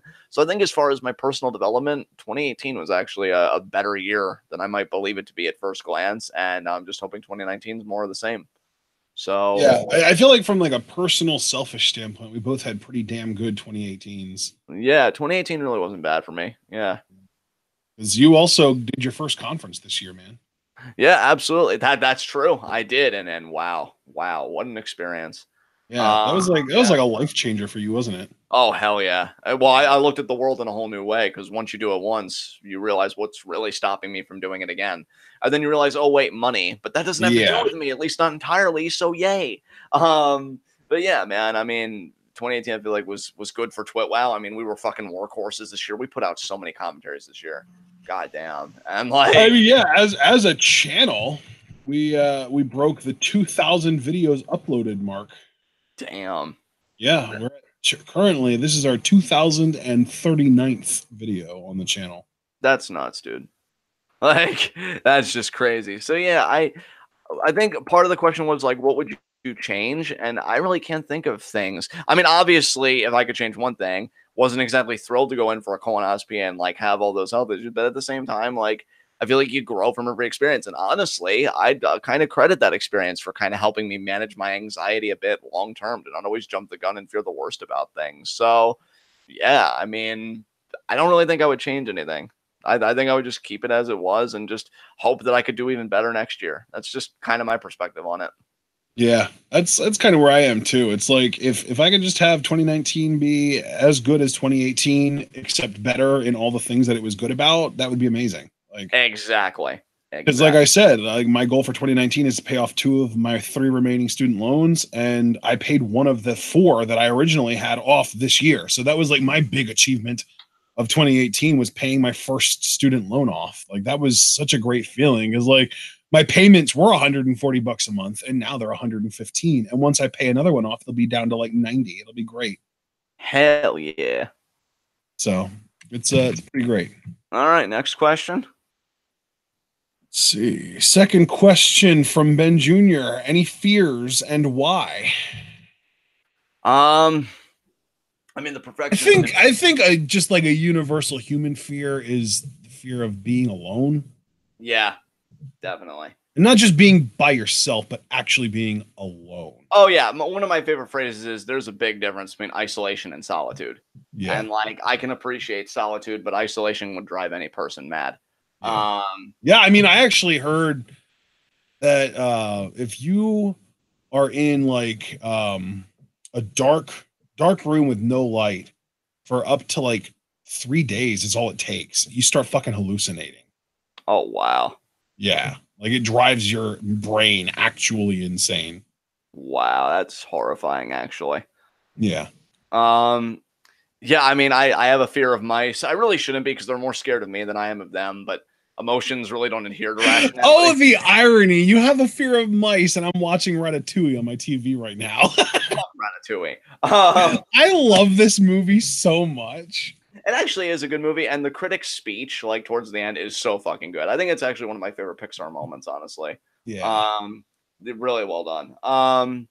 I fear failure, like on a more human level. Like if I'm really immersed in a project and this and that. But the funny thing is, I've come to believe over the last few years that to be a philosopher, and I guess you could say this about any like enterprise, but I think especially with philosophy, because we don't put forward like many positive answers of like, you know, what is X? I feel like you've got to have a certain love of failure. So I've learned to love it a bit more than I used to, but it's always going to sting on a personal level because like, damn, I wasn't good enough again, or I made one too many typos. So that's always a fear. Like, you know, am I studying enough? Is my writing even good? It's just those insecurities that I think have always plagued me, but slowly getting a hold on them. I've always like that's one of those fears that hasn't really affected me because I kind of embrace failure as a learning experience. Right, right. And trying to think what else. You know what? I'm just gonna hand the ball to you if you've I got don't know. I anything mean, more. I think because I have so few people that I genuinely do love and care about, I think that my greatest fear is losing one or any of them. Right. Yeah, that's definitely a fear of mine too, for sure. Yeah, Yeah. Because it's I not. think just the same to go back to the first one, like being alone. There are different ways to be alone, and that is one of them. Just losing everybody you care about, which I think is even more Yeah. horrifying because you had it and then you lose it, and like that's just an unbearable feeling. So yeah, for sure. Yeah, that's probably my only fear, really. Like my only, I don't even know if you could call that an irrational fear. That seems pretty rational to me, but Yeah. yeah, like I think most common fear, like as far as like irrational, like I'm afraid of snakes, I'm afraid of spiders, and even then, like like yeah, I would say those are like the two big like creature like type fears that I've got are snakes and spiders. Mostly spiders. Spiders, anything creepy crawly can freak me out. But from like an emotional level, yeah, my biggest emotional fear is yeah, losing loved ones. So that's the big one. And that's about it that I can think of. All right. Next question. Next question from Ben Jr. What is the story behind any scars? We talking physical or emotional? No, uh, we'll go physical. um, do I still? Yeah, I still have a scar on my foot from the big surgery I had when I was like 12, 13. That if I didn't get it within a year's time, I would have been totally bound to a wheelchair. So it was like this big 8.5 hour surgery that I needed to have done. And yeah, they really cut into my foot and put plates and screws in there. So that's probably my most prominent physical scar. What about you? Yeah, I don't have any like visible scar. Like if you just see me out, I don't think I have any visible scars. The only two scars that I can think about right now, that I can think of right now, or three. I have three. I have one. Um, and I just have another surgery scar from when I got my gallbladder taken out, and that's just on my stomach. That's like nothing though. You can barely see that. They actually, it was like a really super like low profile surgery. Like they went in through my fucking belly button, so you can barely see that at all. Right. I have a scar on my right foot from a rug burn a few years ago, and then the only other scar that I know I still have is on my left thumb from when I was like 7 years old, and I put a drill through my thumb. Oh, damn. Yeah, That's, like I was down. yeah. I was down in the basement helping my stepdad, and he was. I think he was making like a dresser or something like that. Right. And I picked up the drill, and I guess I squeezed the trigger of the drill and turned it on, and it like pierced my thumb. So that sucked. Yeah, I'd say. That's the only other scar that I can think of, though. So anyway, next up though, we had 5 questions from Abel. All right. These are some like think about it questions. So first up, can morality ever be objective, or is it always subjective? Um, yeah, it's one of the biggest philosophical debates for sure. I see it's weird because I do think there are like objective moral norms, and just because a certain culture may think differently, that doesn't necessarily mean that culture is necessarily correct. Like for example, if we were really to take cultural relativism to the extreme, if we lived during the time of the Aztecs that were very polytheistic, they used to take these human bodies up to these altars that were still living, cut their hearts out, and offer beating hearts to the sun. You know, and I doubt you'd hear many people that are like, "Oh, we need to be sensitive to the Aztecs' way of living." You know, I think that is worthy of like moral condemnation, especially when you get a scientific explanation of how the sun works. So I do think you can give objective moral values. I think it's just really the struggle for me is like the boundary of okay, what moral norms can be universally derived, and then what norms are more grounded subjectively. So I do think they exist. My problem is one of what we call like demarcation. Like, where does the boundary begin between objective and subjective, and where does it end, kind of thing. So yeah, I know Abel really has these questions with me in mind, so that's just my answer to that, Abel. So there you go.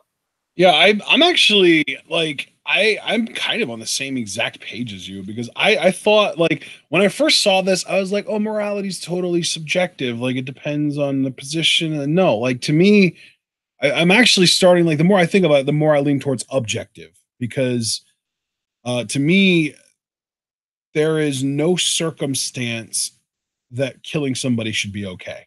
There are no conditions, there are no nothing. There's no situation, there's no circumstance that you could possibly have that, in my mind, makes it okay to kill somebody. So killing is just, to me, objectively morally bad, no matter the situation. And then I think that rape and certain forms of rape also fall into that morally, just objectively bad. Like, there's no excuse for anyone to ever fucking do that ever. And those are like the two big, like, objective, if you do this, you are lacking morally kind of thing. Right. And then, like, I think that the subjectivity and the grayscale is, like, with violence. Because, like, with violence, I like to believe that there's never a need for violence, but I also think that there's something a little bit naive about that thought, and that I'm sure that there are situations where violence is the quickest, dirtiest, easiest, smartest way to handle a certain situation. And even if I would prefer not to have to resort to violence, or for anybody to ever have to resort to violence, I can also accept that there are going to end up being situations where violence is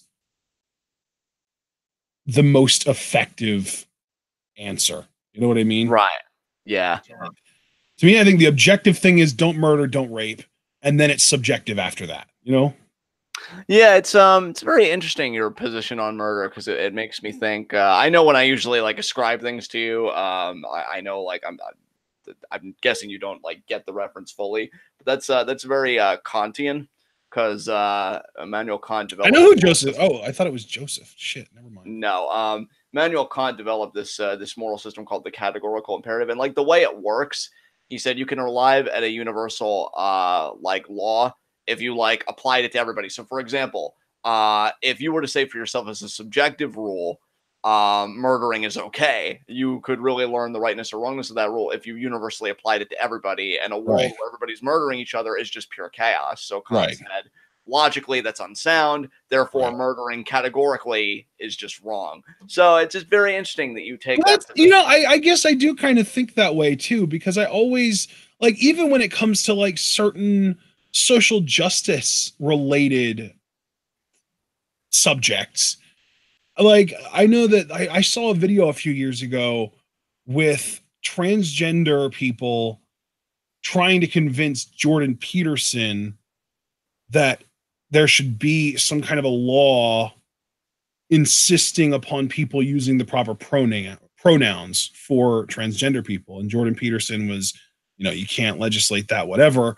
And, like, I think Jordan Peterson is a fucking moron for the most part. I think that he has his opinions, and he, rather than trying to find the truth, he just finds everything that he possibly can that backs up his already held opinions, rather than trying to actually find, the truth.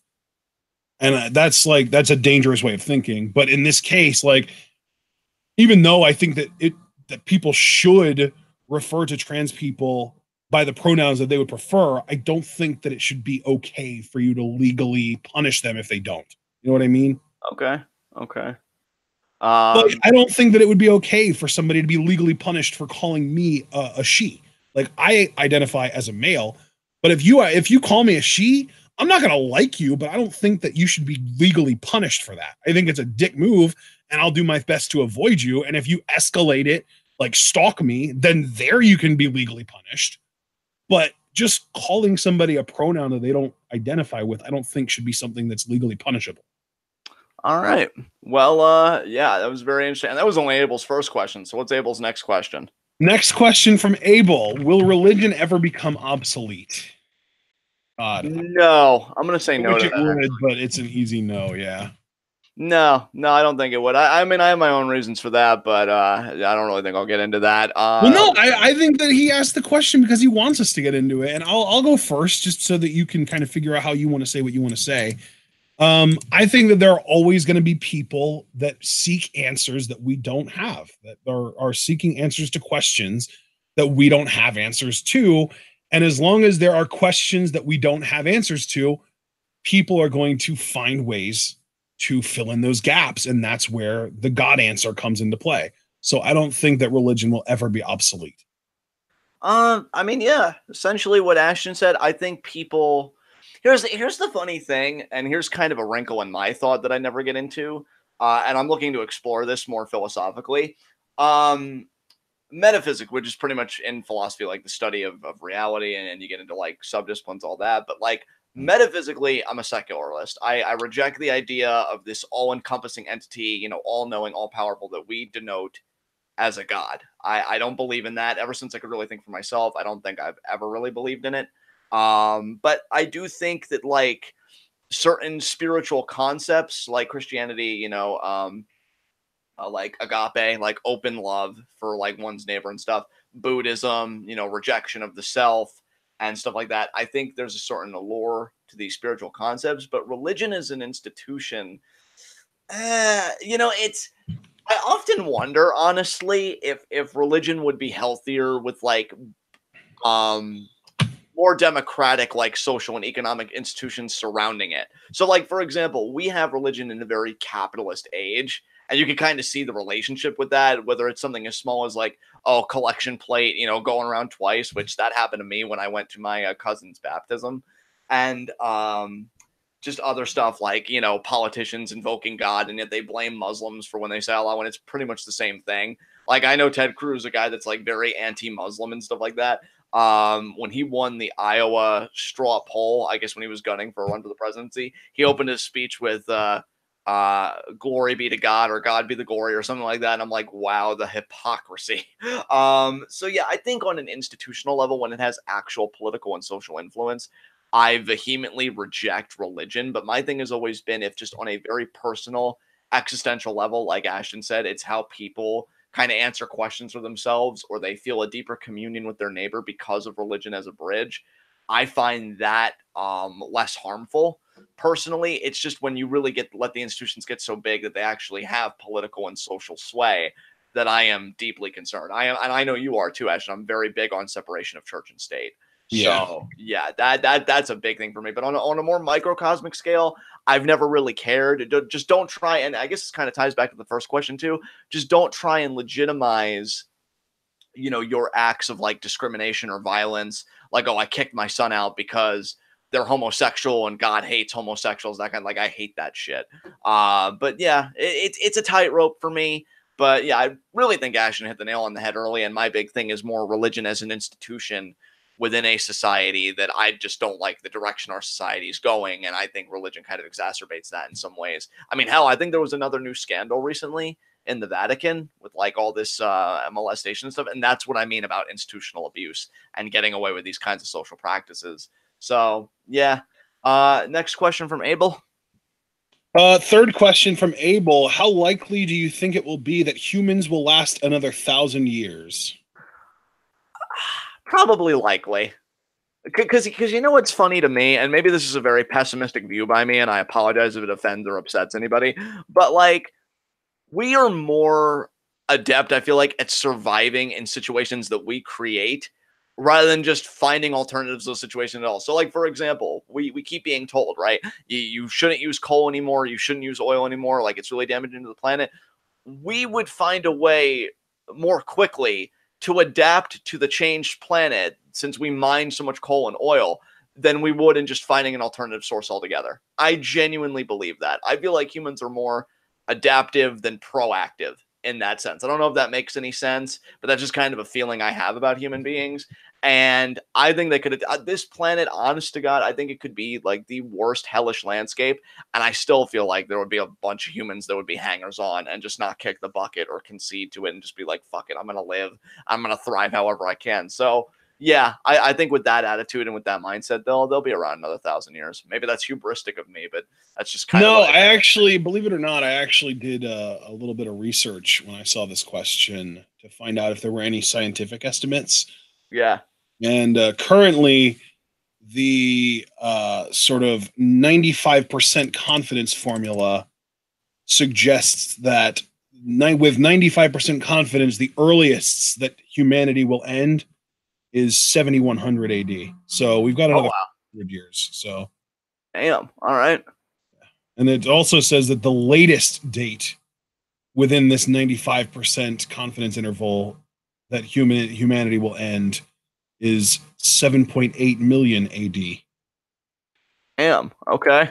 Yeah, so humans are going to be around for a little while longer. I'd say so. And I'm All pretty right. sure the 7.8 million, it might even be like sun explodes. So we'll see. Right. Yeah. We won't see, but humanity will see. Absolutely. All right. So fourth question from Abel. At what point is, and this is, John, I personally think that this is a question you're going to dig into. So I want to answer this first just to get my shit out of the way. Okay. Oh, I know you have an answer for this. At what point is overthrowing a government ethical, considering all the violence a revolution usually entails? Now, to me, overthrowing a government that is too far gone to be overthrown democratically is like, if let me just put it this way, if a government is too far gone to be overthrown democratically, and if the government is causing significant harm to their own citizens to such a degree that it sort of oversteps the amount of help that they're providing their own citizens, I think that's kind of the point. That's like the breaking point, that like revolution seems like a viable means of getting shit done.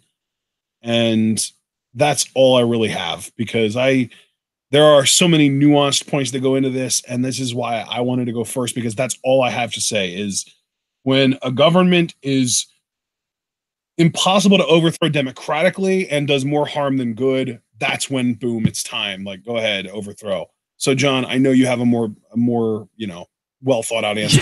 Well, I thank you, partner. I thank you. Honestly, I liked your answer. To me, if I'm being serious and I'm not being totally informed by my own politics, because here's the thing. You guys know that I'm an anarcho-communist. Like, that's the label I go with. Although I'll be the first one to admit that, when I do philosophy, I try and abandon any label and give every kind of ideology within reason, a chance. Like, I actually do have some books on conservative political philosophy and stuff. So I read everything.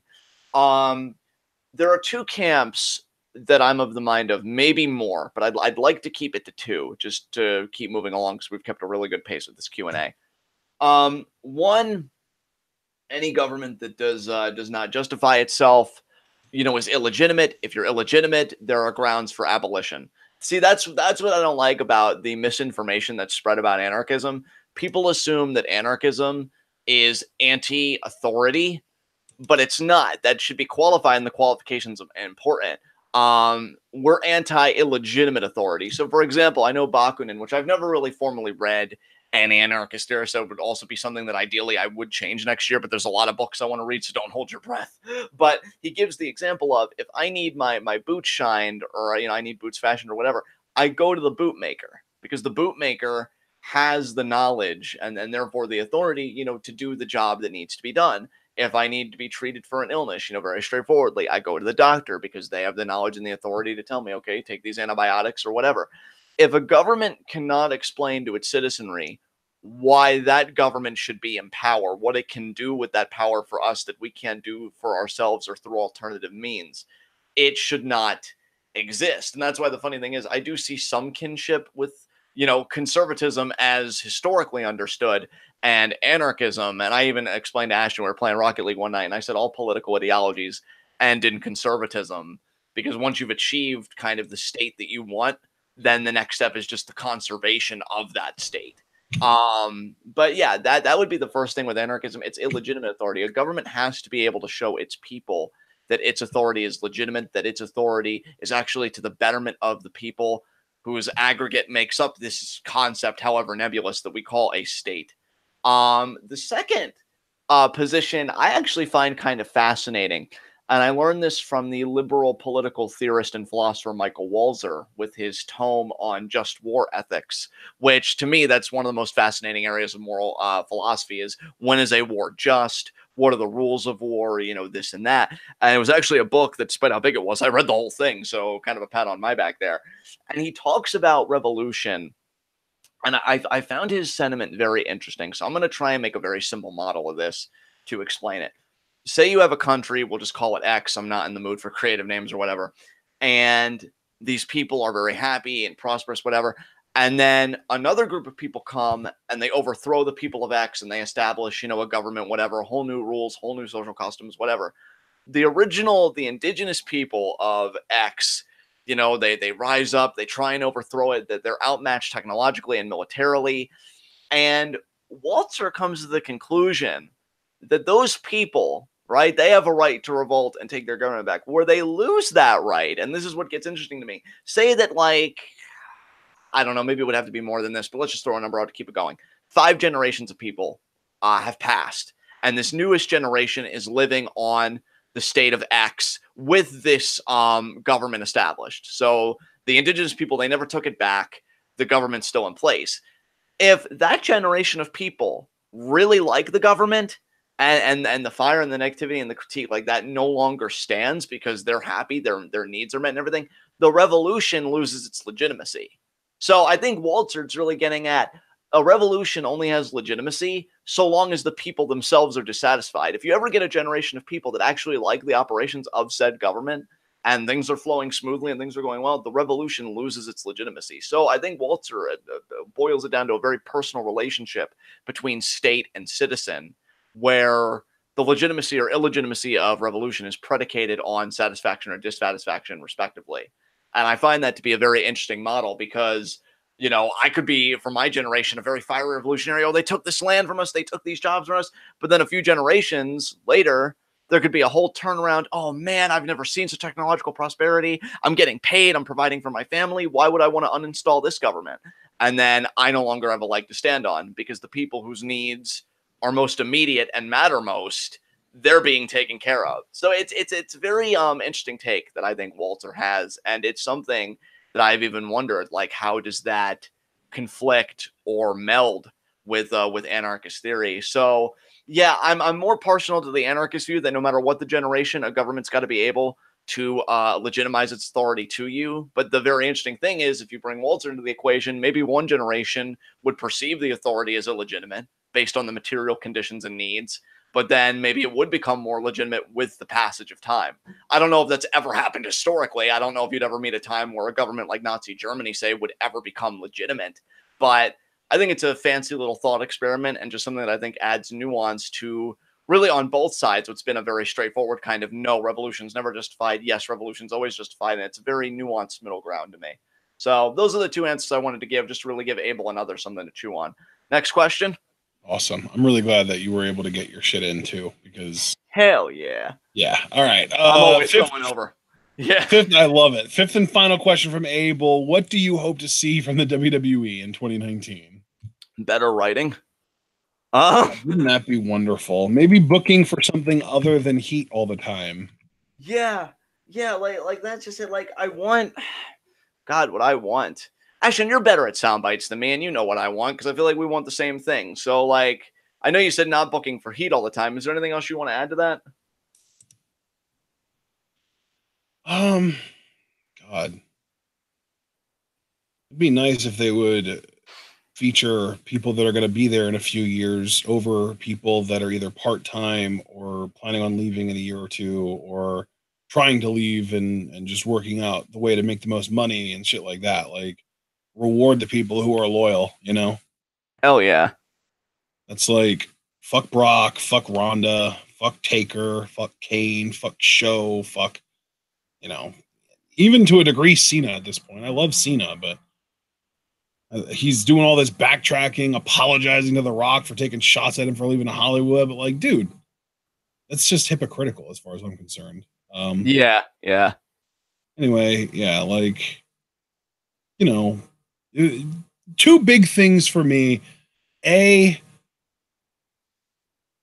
How do I put this? I guess I'll rearrange.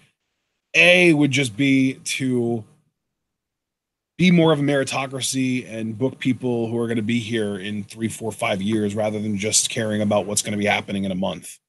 And then B would be to build up people and actually allow them to become stars rather than holding them back and intentionally cooling people off when they get hot just because they didn't get hot on your time. Yeah, fuck yeah. You tell him what he said. Really so not going to add anything? No, I think you said it perfectly. Because I feel like when I always try and articulate my frustrations, it turns into a fucking essay, and I just gave one about the state of revolution. So I'm pooped. I think you really picked up that one. So, I mean, yeah, like I'd love if WWE was a meritocracy. I completely agree with you. The idea, now again, and I even explained this on live reactions because I'm not trying to make an enemy out of Foster, and I'm genuinely happy for Mustafa and stuff. But like, I don't know, him beating Andrade, like you already pinned the champion. I would have liked a more egalitarian thing where maybe, okay, Mustafa beat Brian, Andrade beats Mustafa, and then maybe AJ beats Andrade, you know, because at least AJ is more established in the pecking order. So that would make sense. But you know, then Mustafa goes over and I'm like, well, I'm really happy Mustafa's getting pushed, but you know, sucks that it's at Andrade's expense. Fucking Revival, only now are they trying rehab, which I mean, hell, better late than never for sure. But like, Jesus Christ. Ronda being as much of a priority as she is in name alone is really sickening.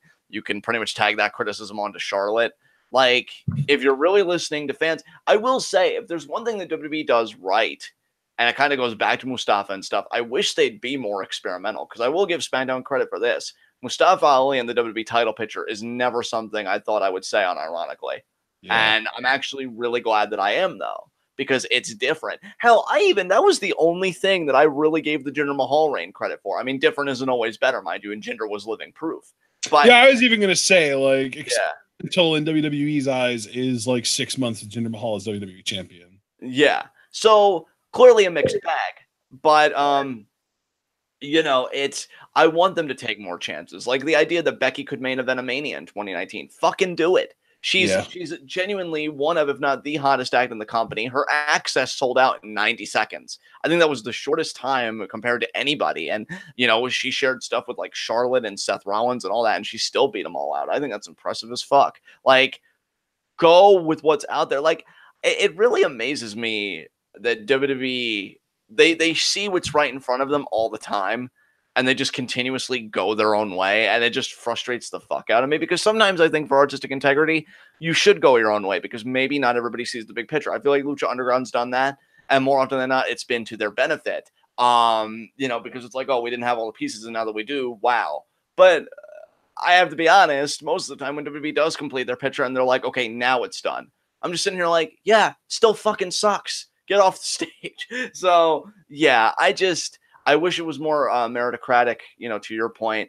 I wish it listened to people more. I wish that the culture was more fan receptive in that way. Because like Xavier Woods' comments, now I like Xavier Woods, but you're really going to tell me that you've never criticized a video game?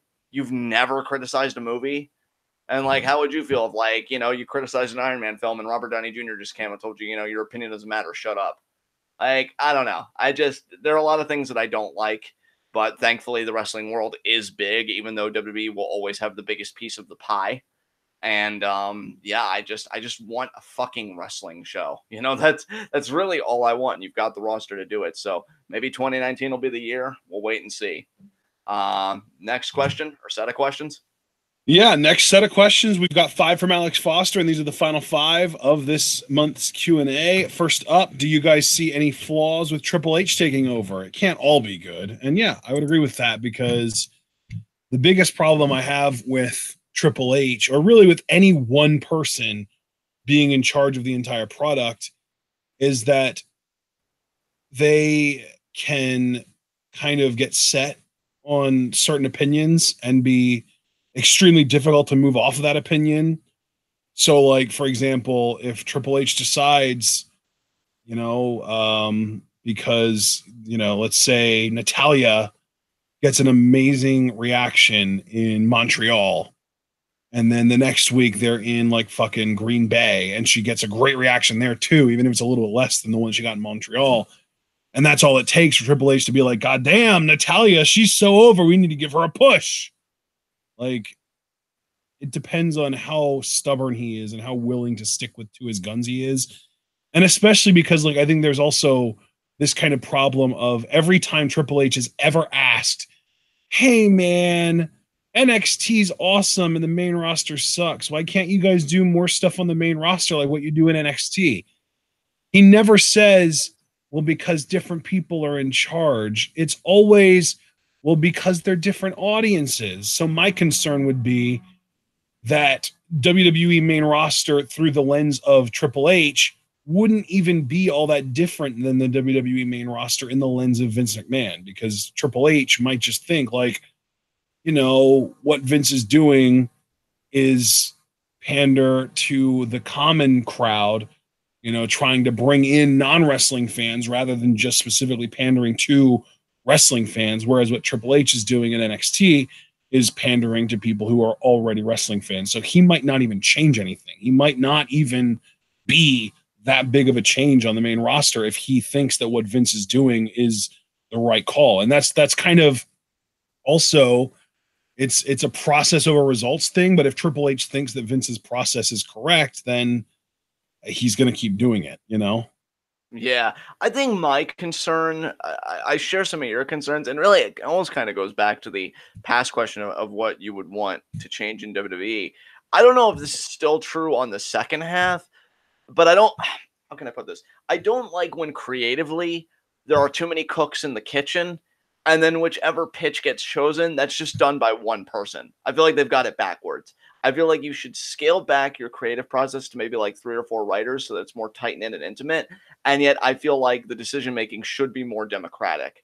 And, you know, maybe like a round table of people rather than just like one fucking guy that has the final say on everything, you know? Because like Triple H is going to miss stuff and he is going to misinterpret stuff. And that has nothing to do with him being Triple H. It just has everything to do with him being human. So I feel like if you have more fingers on the pulse and like more people listening out, like the idea, I'm sorry that it all comes down to Vince and then he doesn't have a body of people telling him, hey, actually, this person was really good in NXT. You know, you should go and like look at these stats on their merch sales in NXT and their crowd reactions. We should push this guy. And I know you're high on this person. We can give them a test drive, but you should know that they weren't the most over in their time in developmental. Like that's just, it's like a checks and balances kind of thing amongst themselves kind of thing. And the idea that Triple H wouldn't really have that. I mean, maybe he would if he listened to like his wife or his brother-in-law or whatever. But is that really the best thing? You know, like I don't know. I feel like it's all kind of backwards. So it does kind of worry me the same way it's worried me with Vince for the last few years, because Vince wasn't always this way. I mean, he was a part of revolutionary television at one time, but every sun sets, right? So we'll love Triple H now, but how long do you think it'll be before he does become the new Vince, where it's like, oh, I wish he would step down and, you know, only because I don't think she would, but just to throw a name out there, you know, his daughter Aurora Rose takes over. Like, she has a clearer vision, a more radical vision than her old man does. And it's like, it's a vicious cycle. And I think it's one we could avoid if we kind of inverted the formula. Less writers, so a more tight-knit writer's room, but a more democratic and open decision-making process on the whole. Yeah, and you know what's really, really sad too is that I heard that apparently at one point in WWE, and probably not even at one point, probably at multiple points with different people if I had to guess, but I heard a story that apparently one of the writers suggested that they have some kind of storyboard so that they can keep track of stories and possibly use that to then later down the line maybe recall something that happened previously in the story, or, you know, something along those lines, right? And they got laughed at. Wow, dude, why? Like, and by why, that's a very open question. Why bother? Why try? And just why? See, that's my problem. Like, and maybe they laugh because it's like, oh, well, it doesn't matter because the direction, the flow of a story is on Vince's whim. And if so, that's the problem. And swap out Vince with Triple H, I'd be saying the exact same goddamn thing. One person should not be in charge of a whole creative enterprise. Like, a movie really doesn't come down to one person. It's production and it's writers and it's camera work and it's this and that. And it's a collaborative effort. And I know in WWE you could say it's a collaborative effort too, and that is true to a point. But I think where it really matters most, it becomes such an authoritarian deal where it's like, it's my way, or just don't bother coming to me with shit because I'm not going to want to hear it. Like, It really, and maybe Triple H would be more open, to his credit. I mean, we also got to look at temperament. But at the end of the day, the openness isn't a feature of the system, it's an option. And that's always going to be a problem to me. Like, it's not a feature, it's an add-on. And I don't really, I think it should be built in to the company's kind of managing philosophy, if you will. And yeah, if Triple H doesn't change that, he's putting himself in similar perilous situations as Vince before him did. So we'll see how it goes. But yeah, just to give Foster, kind of another side that I know he wanted to see, like, because he knows Triple H isn't perfect. I hope we gave that to you, man. So yeah, that's kind of my thoughts on it. Yep.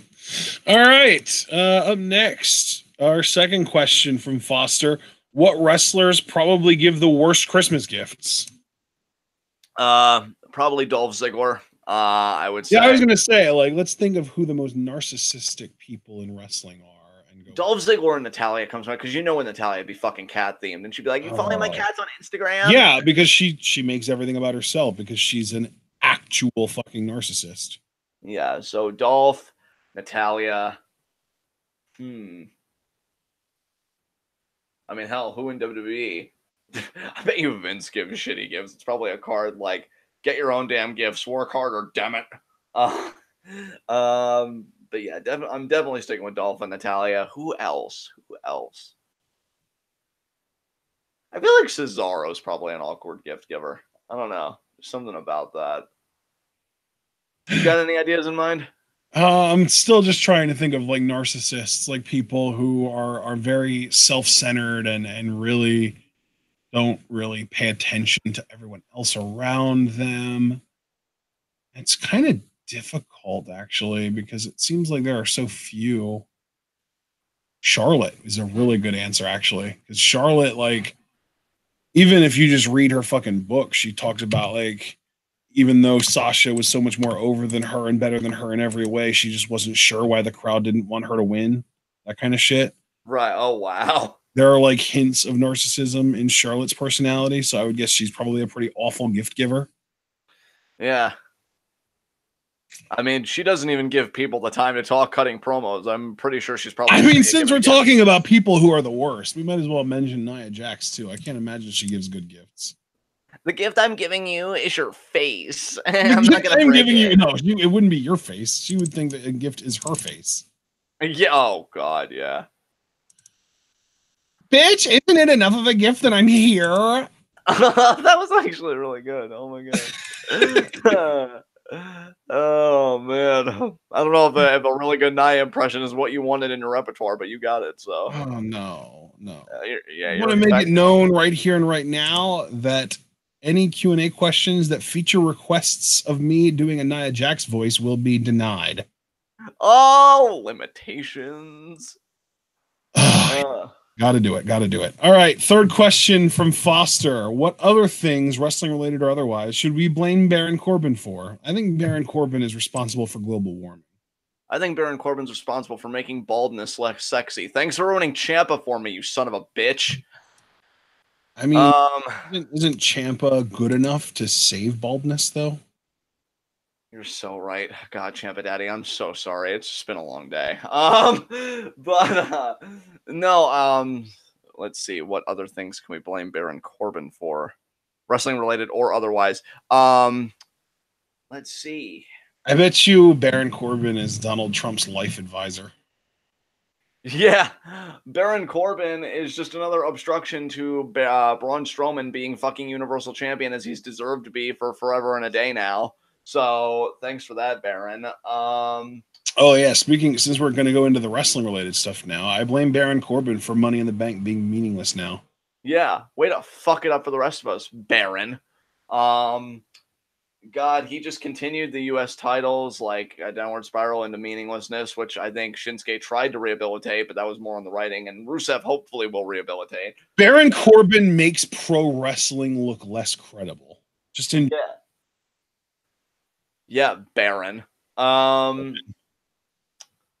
pretty sure Baron Corbin's the reason why everything, just any authoritarian regime exists. You already blamed him for global warming, so good catch there.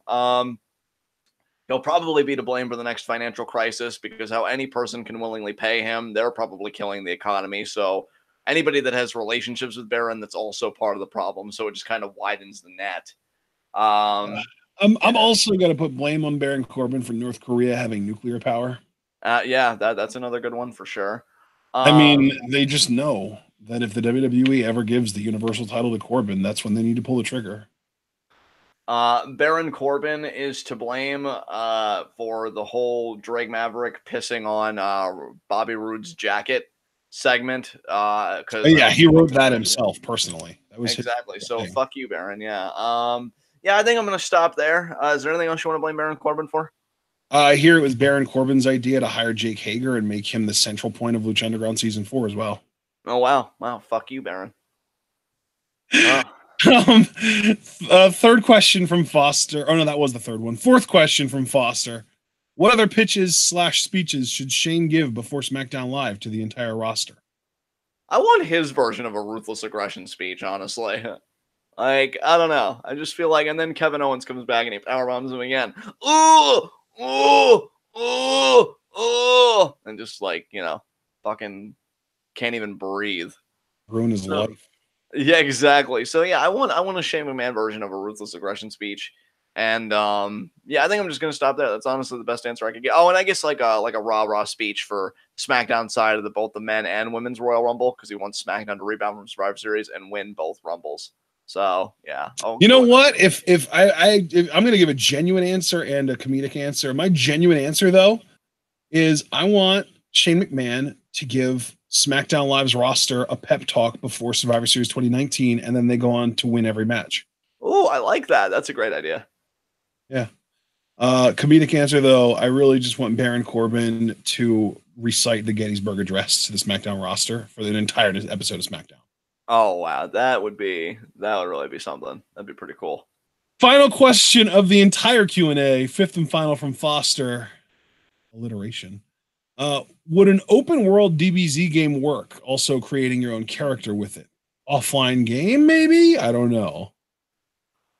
I don't know when that's ever going to happen because I heard Dragon Ball FighterZ is going to be the last game for a while because they're just going to keep adding like DLC to it. But if they wanted to take it up a notch and really like usher in that new era of DBZ games, open world I think is the way to go, and I absolutely think you could pull it off.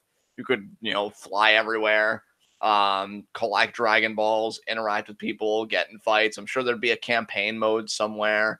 Hell, if you really wanted to make an open world, if you went to and I'm not even kidding, I'm I don't, obviously with the gaming engines and stuff, I'm not smart about that kind of stuff, but it should be doable that you would be able to go to like the Briefs family home and use a time machine so that you can broaden your world to different time periods. So you could go to the Cell era, the Android era, the Boo era, beyond.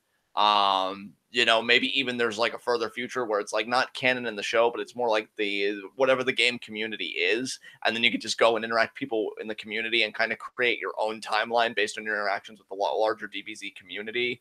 So yeah, I definitely think there's a lot of potential there. I think it can be done. I don't think it'll be done for maybe even a decade because I think they're going to want to rely on Dragon Ball FighterZ for a while.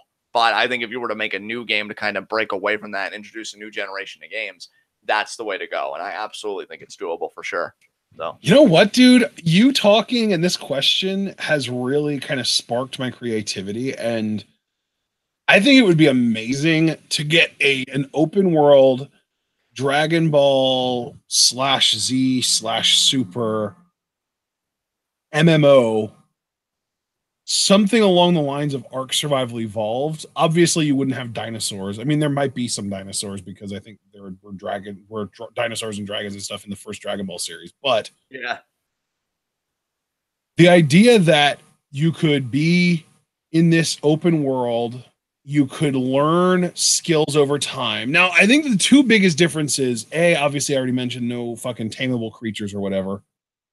But the other biggest difference is that it wouldn't be like a mining crafting kind of game where you're relying on collecting resources and using them and stuff. I think it would be more about social interaction, and rather than, because in Ark Survival Evolved, and Abel, I left out GT because people fucking hate GT. I don't mind GT, but everyone else hates it, so I just left it out for the sake of avoiding argument. Anyway, In Ark Survival Evolved, as your character levels up, they learn a thing called engrams, which is literally just like they learn how to make certain things. They learn how to build stuff. Whereas in this game that's Dragon Ball based, rather than learning engrams to be able to build certain things, I would want them to learn abilities. So maybe your first 10, 15, 20 levels, you're just learning different kinds of strikes, like right jab, right hook, uppercut, straight kick, side kick, like all kinds of different martial arts type strikes. And then once you hit a certain level, maybe 20, somewhere around there, you start to learn how to use key based moves, and you start to learn how to use energy moves, and you start to learn how to manipulate energy and stuff like that. And maybe even at like every like certain number of levels interval, like maybe starting at level 20 at every 10 or 15 levels, you learn how to go up a level in your Saiyan. So maybe at level 35, you learn how to go Super Saiyan. Then at level 50, you learn how to go Super Saiyan 2. Then at 65, you get Super Saiyan 3. And maybe you even get up to level, I guess, 95, and you learn how to go like Super Saiyan God Blue or whatever. And maybe like level 100 is Ultra Instinct or some crazy shit like that. But like this whole time, you would be learning how to use different techniques and using blasts and stuff like that. And there would already be an infrastructure in place. Like there would already be cities and buildings, and like the world would be pre-generated, which I guess it makes it less open world, but GTA is considered open world, and that would be the same kind of deal. So the world would be pre-generated, but then it would be populated entirely by you and other players. So the idea would be that people would have occupations where they could maybe, and that would be another part of like the skill tree, would be like, do you want to be purely a fighter, or do you want to go more the route of like a Bulma and just be this like masterful scientist who can create awesome doodads and gizmos and gadgets? And then everyone just wants to be around you because even though you can't fight, you can provide the fighters with stuff to make them better at fighting. So, and then you can also, like John, you mentioned a time machine, maybe like a level 80 scientist build would be able to learn how to do time travel, but maybe they can only go forward in time at first. And then at level 90 or 95, they learn how to make a time machine that goes both ways, forward and back. Like, and then like spaceships could get involved, and you could fly off to planet Namek or fly off to see different, like maybe you can find fucking Beerus out there somewhere in the universe. Like there's so many different opportunities. And the coolest thing too is, John, like you mentioned time travel, and I even said something about like, you could build like a scientist type character. Well, maybe that this game's version of time travel is patches. Maybe, you put out a game, and maybe not even patches, maybe like just full-blown DLC. Like you put out the game and it's based in Dragon Ball time, like the first Dragon Ball series. It's based in that time. You've got like Red Ribbon Army, like mobs, like NPCs and villains and like creatures that you can take out to earn experience and stuff like that.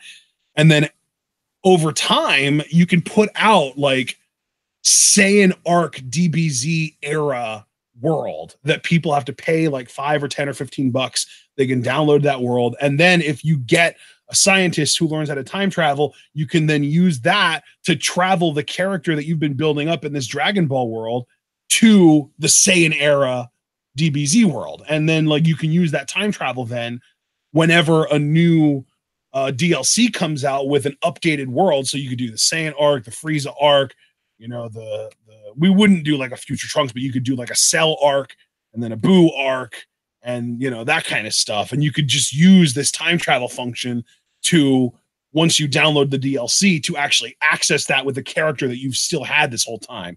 I love the possibilities here, but I don't know how realistic it is to think it'll ever actually happen. Yeah, I was even thinking too with like the open world, depending on what class you choose, like obviously, and I did this in Xenoverse, and it's funny that some of the mechanics you were talking about that did kind of exist in the first Xenoverse. Like you couldn't even have the Super Saiyan ability until you reached a certain level. But if I chose the Saiyan class, and if you really wanted to make it open world, and like you'd be able to like go through the solar system. So like the planet Namek and shit. I'd love to be like the early Saiyans in the first season of Dragon Ball Z, you know, the Saiyan saga where Vegeta and Nappa first land. And I would love to conquer and sell other planets, whether under the dominion of Frieza, because he ruled planet Vegeta, or just as our own independent Saiyan colony. I think that'd be cool as shit. So, yeah, like, and that's the really cool. secret to making this work would be every DLC that you put out, you would also have to patch the entire game to make it easier to level up so that people who are just joining the game can catch up to people who have been around for a while. And that also kind of plays into sort of the power creep that came along in Dragon Ball Super, where we met these Universe 6 Saiyans that didn't even know what it was to go Super Saiyan. And within like 40 or 50 episodes, they were reaching Super Saiyan 3. Right. Like there's a power creep there where, you know, even though players might be like just first joining the game when you're getting into the Boost Saga, you need to make leveling up faster so that, you know, it takes them less time to catch up to everyone else, you know? Exactly. Oh, God. So much inspiration. Thank you, Foster, for the question. And I believe that was actually our last question. Yeah, it was. And then we did get kind of a weird question from Sal at 7:12 today. So after we went live, but it's easy enough to answer. He said, just one question. Does he look like a bitch? What? I said, does he look like a bitch? You speak English? What? What they got? What country you from? What? They speak English and what? And where's the point where he gets shot in the foot? Because I know there's the point where it's like, oh, I don't know. Keep going, just keep playing along. They speak English and what? What? Say what again? Say what one more goddamn time. What? And that's when the shot is right there. Oh God, I don't know. Thank you, Sal, for giving us that moment to close this out on. But yeah, guys, that's it for this month. We ended up with 44 questions. Thank you, Sal. But yeah, that's it. So 44 questions, and that's about all we got. So any final thoughts before we close, John? No final thoughts. I just want to make people aware. I mean, 2019 is on the horizon, but we're still going out strong. We have 2 recordings left for 2018. Oh, and I did get a message from Wes 5 o'clock on Saturday. Yes, thank you. So all right. 5 p.m. Saturday, we're doing NEW. It's Redemption. The name of the show is NEW Redemption. If you want to look up the card, don't look up spoilers because you're going to watch it with us, damn it. Oh, absolutely. So NEW Redemption, no spoilers. Everybody needs to be surprised. Here's the only spoiler you need to know. The main event is Phoenix versus Kenny Omega. Yeah, if that doesn't pull you in, I don't know what will. That's going to be Saturday now at 5 p.m. Thank you so much, Wes. Really appreciate it. And Sunday is TWitWoW Year-End Awards, which I was looking at the TWitWoW schedule earlier. Let me look at that again, unless you know off the top of your head where we're going live with that, because I know that's a big commentary as well. Is that Year-End Awards on Sunday, or we're going live? That's Year-End Awards. I believe it's 4 or 5. That's 5 as well. So that actually really works out. Both recordings, you got to remember, we go live at 5. So live at 5, baby, live at 5. And we even got the alliteration. Everything did work out in the end. It's a Christmas miracle. So yeah, last 2 commentaries of 2018, but looking beyond, the first Q&A of 2019 will take place the very end of January 31st. So January 31st, guys, you can get your questions in. You have over a month to get your questions in. You guys know the process: YouTube, Twitter, Facebook, Discord. I know a lot of people, it does come from the Discord now with our new rule. Patreon donors get up to 5 questions per Q&A. Non-Patreon donors only get 3, which I got to credit you, Ashton. It's worked out really well. I had my reservations, but man, this has really been fantastic. And that's all I'm going to leave it at, guys. So we will see you Saturday at 5 for NEW Redemption. Hand it over to Ashton to take us home. Thank you so much for the amazing questions as always. Love you guys. Have a good rest of your night.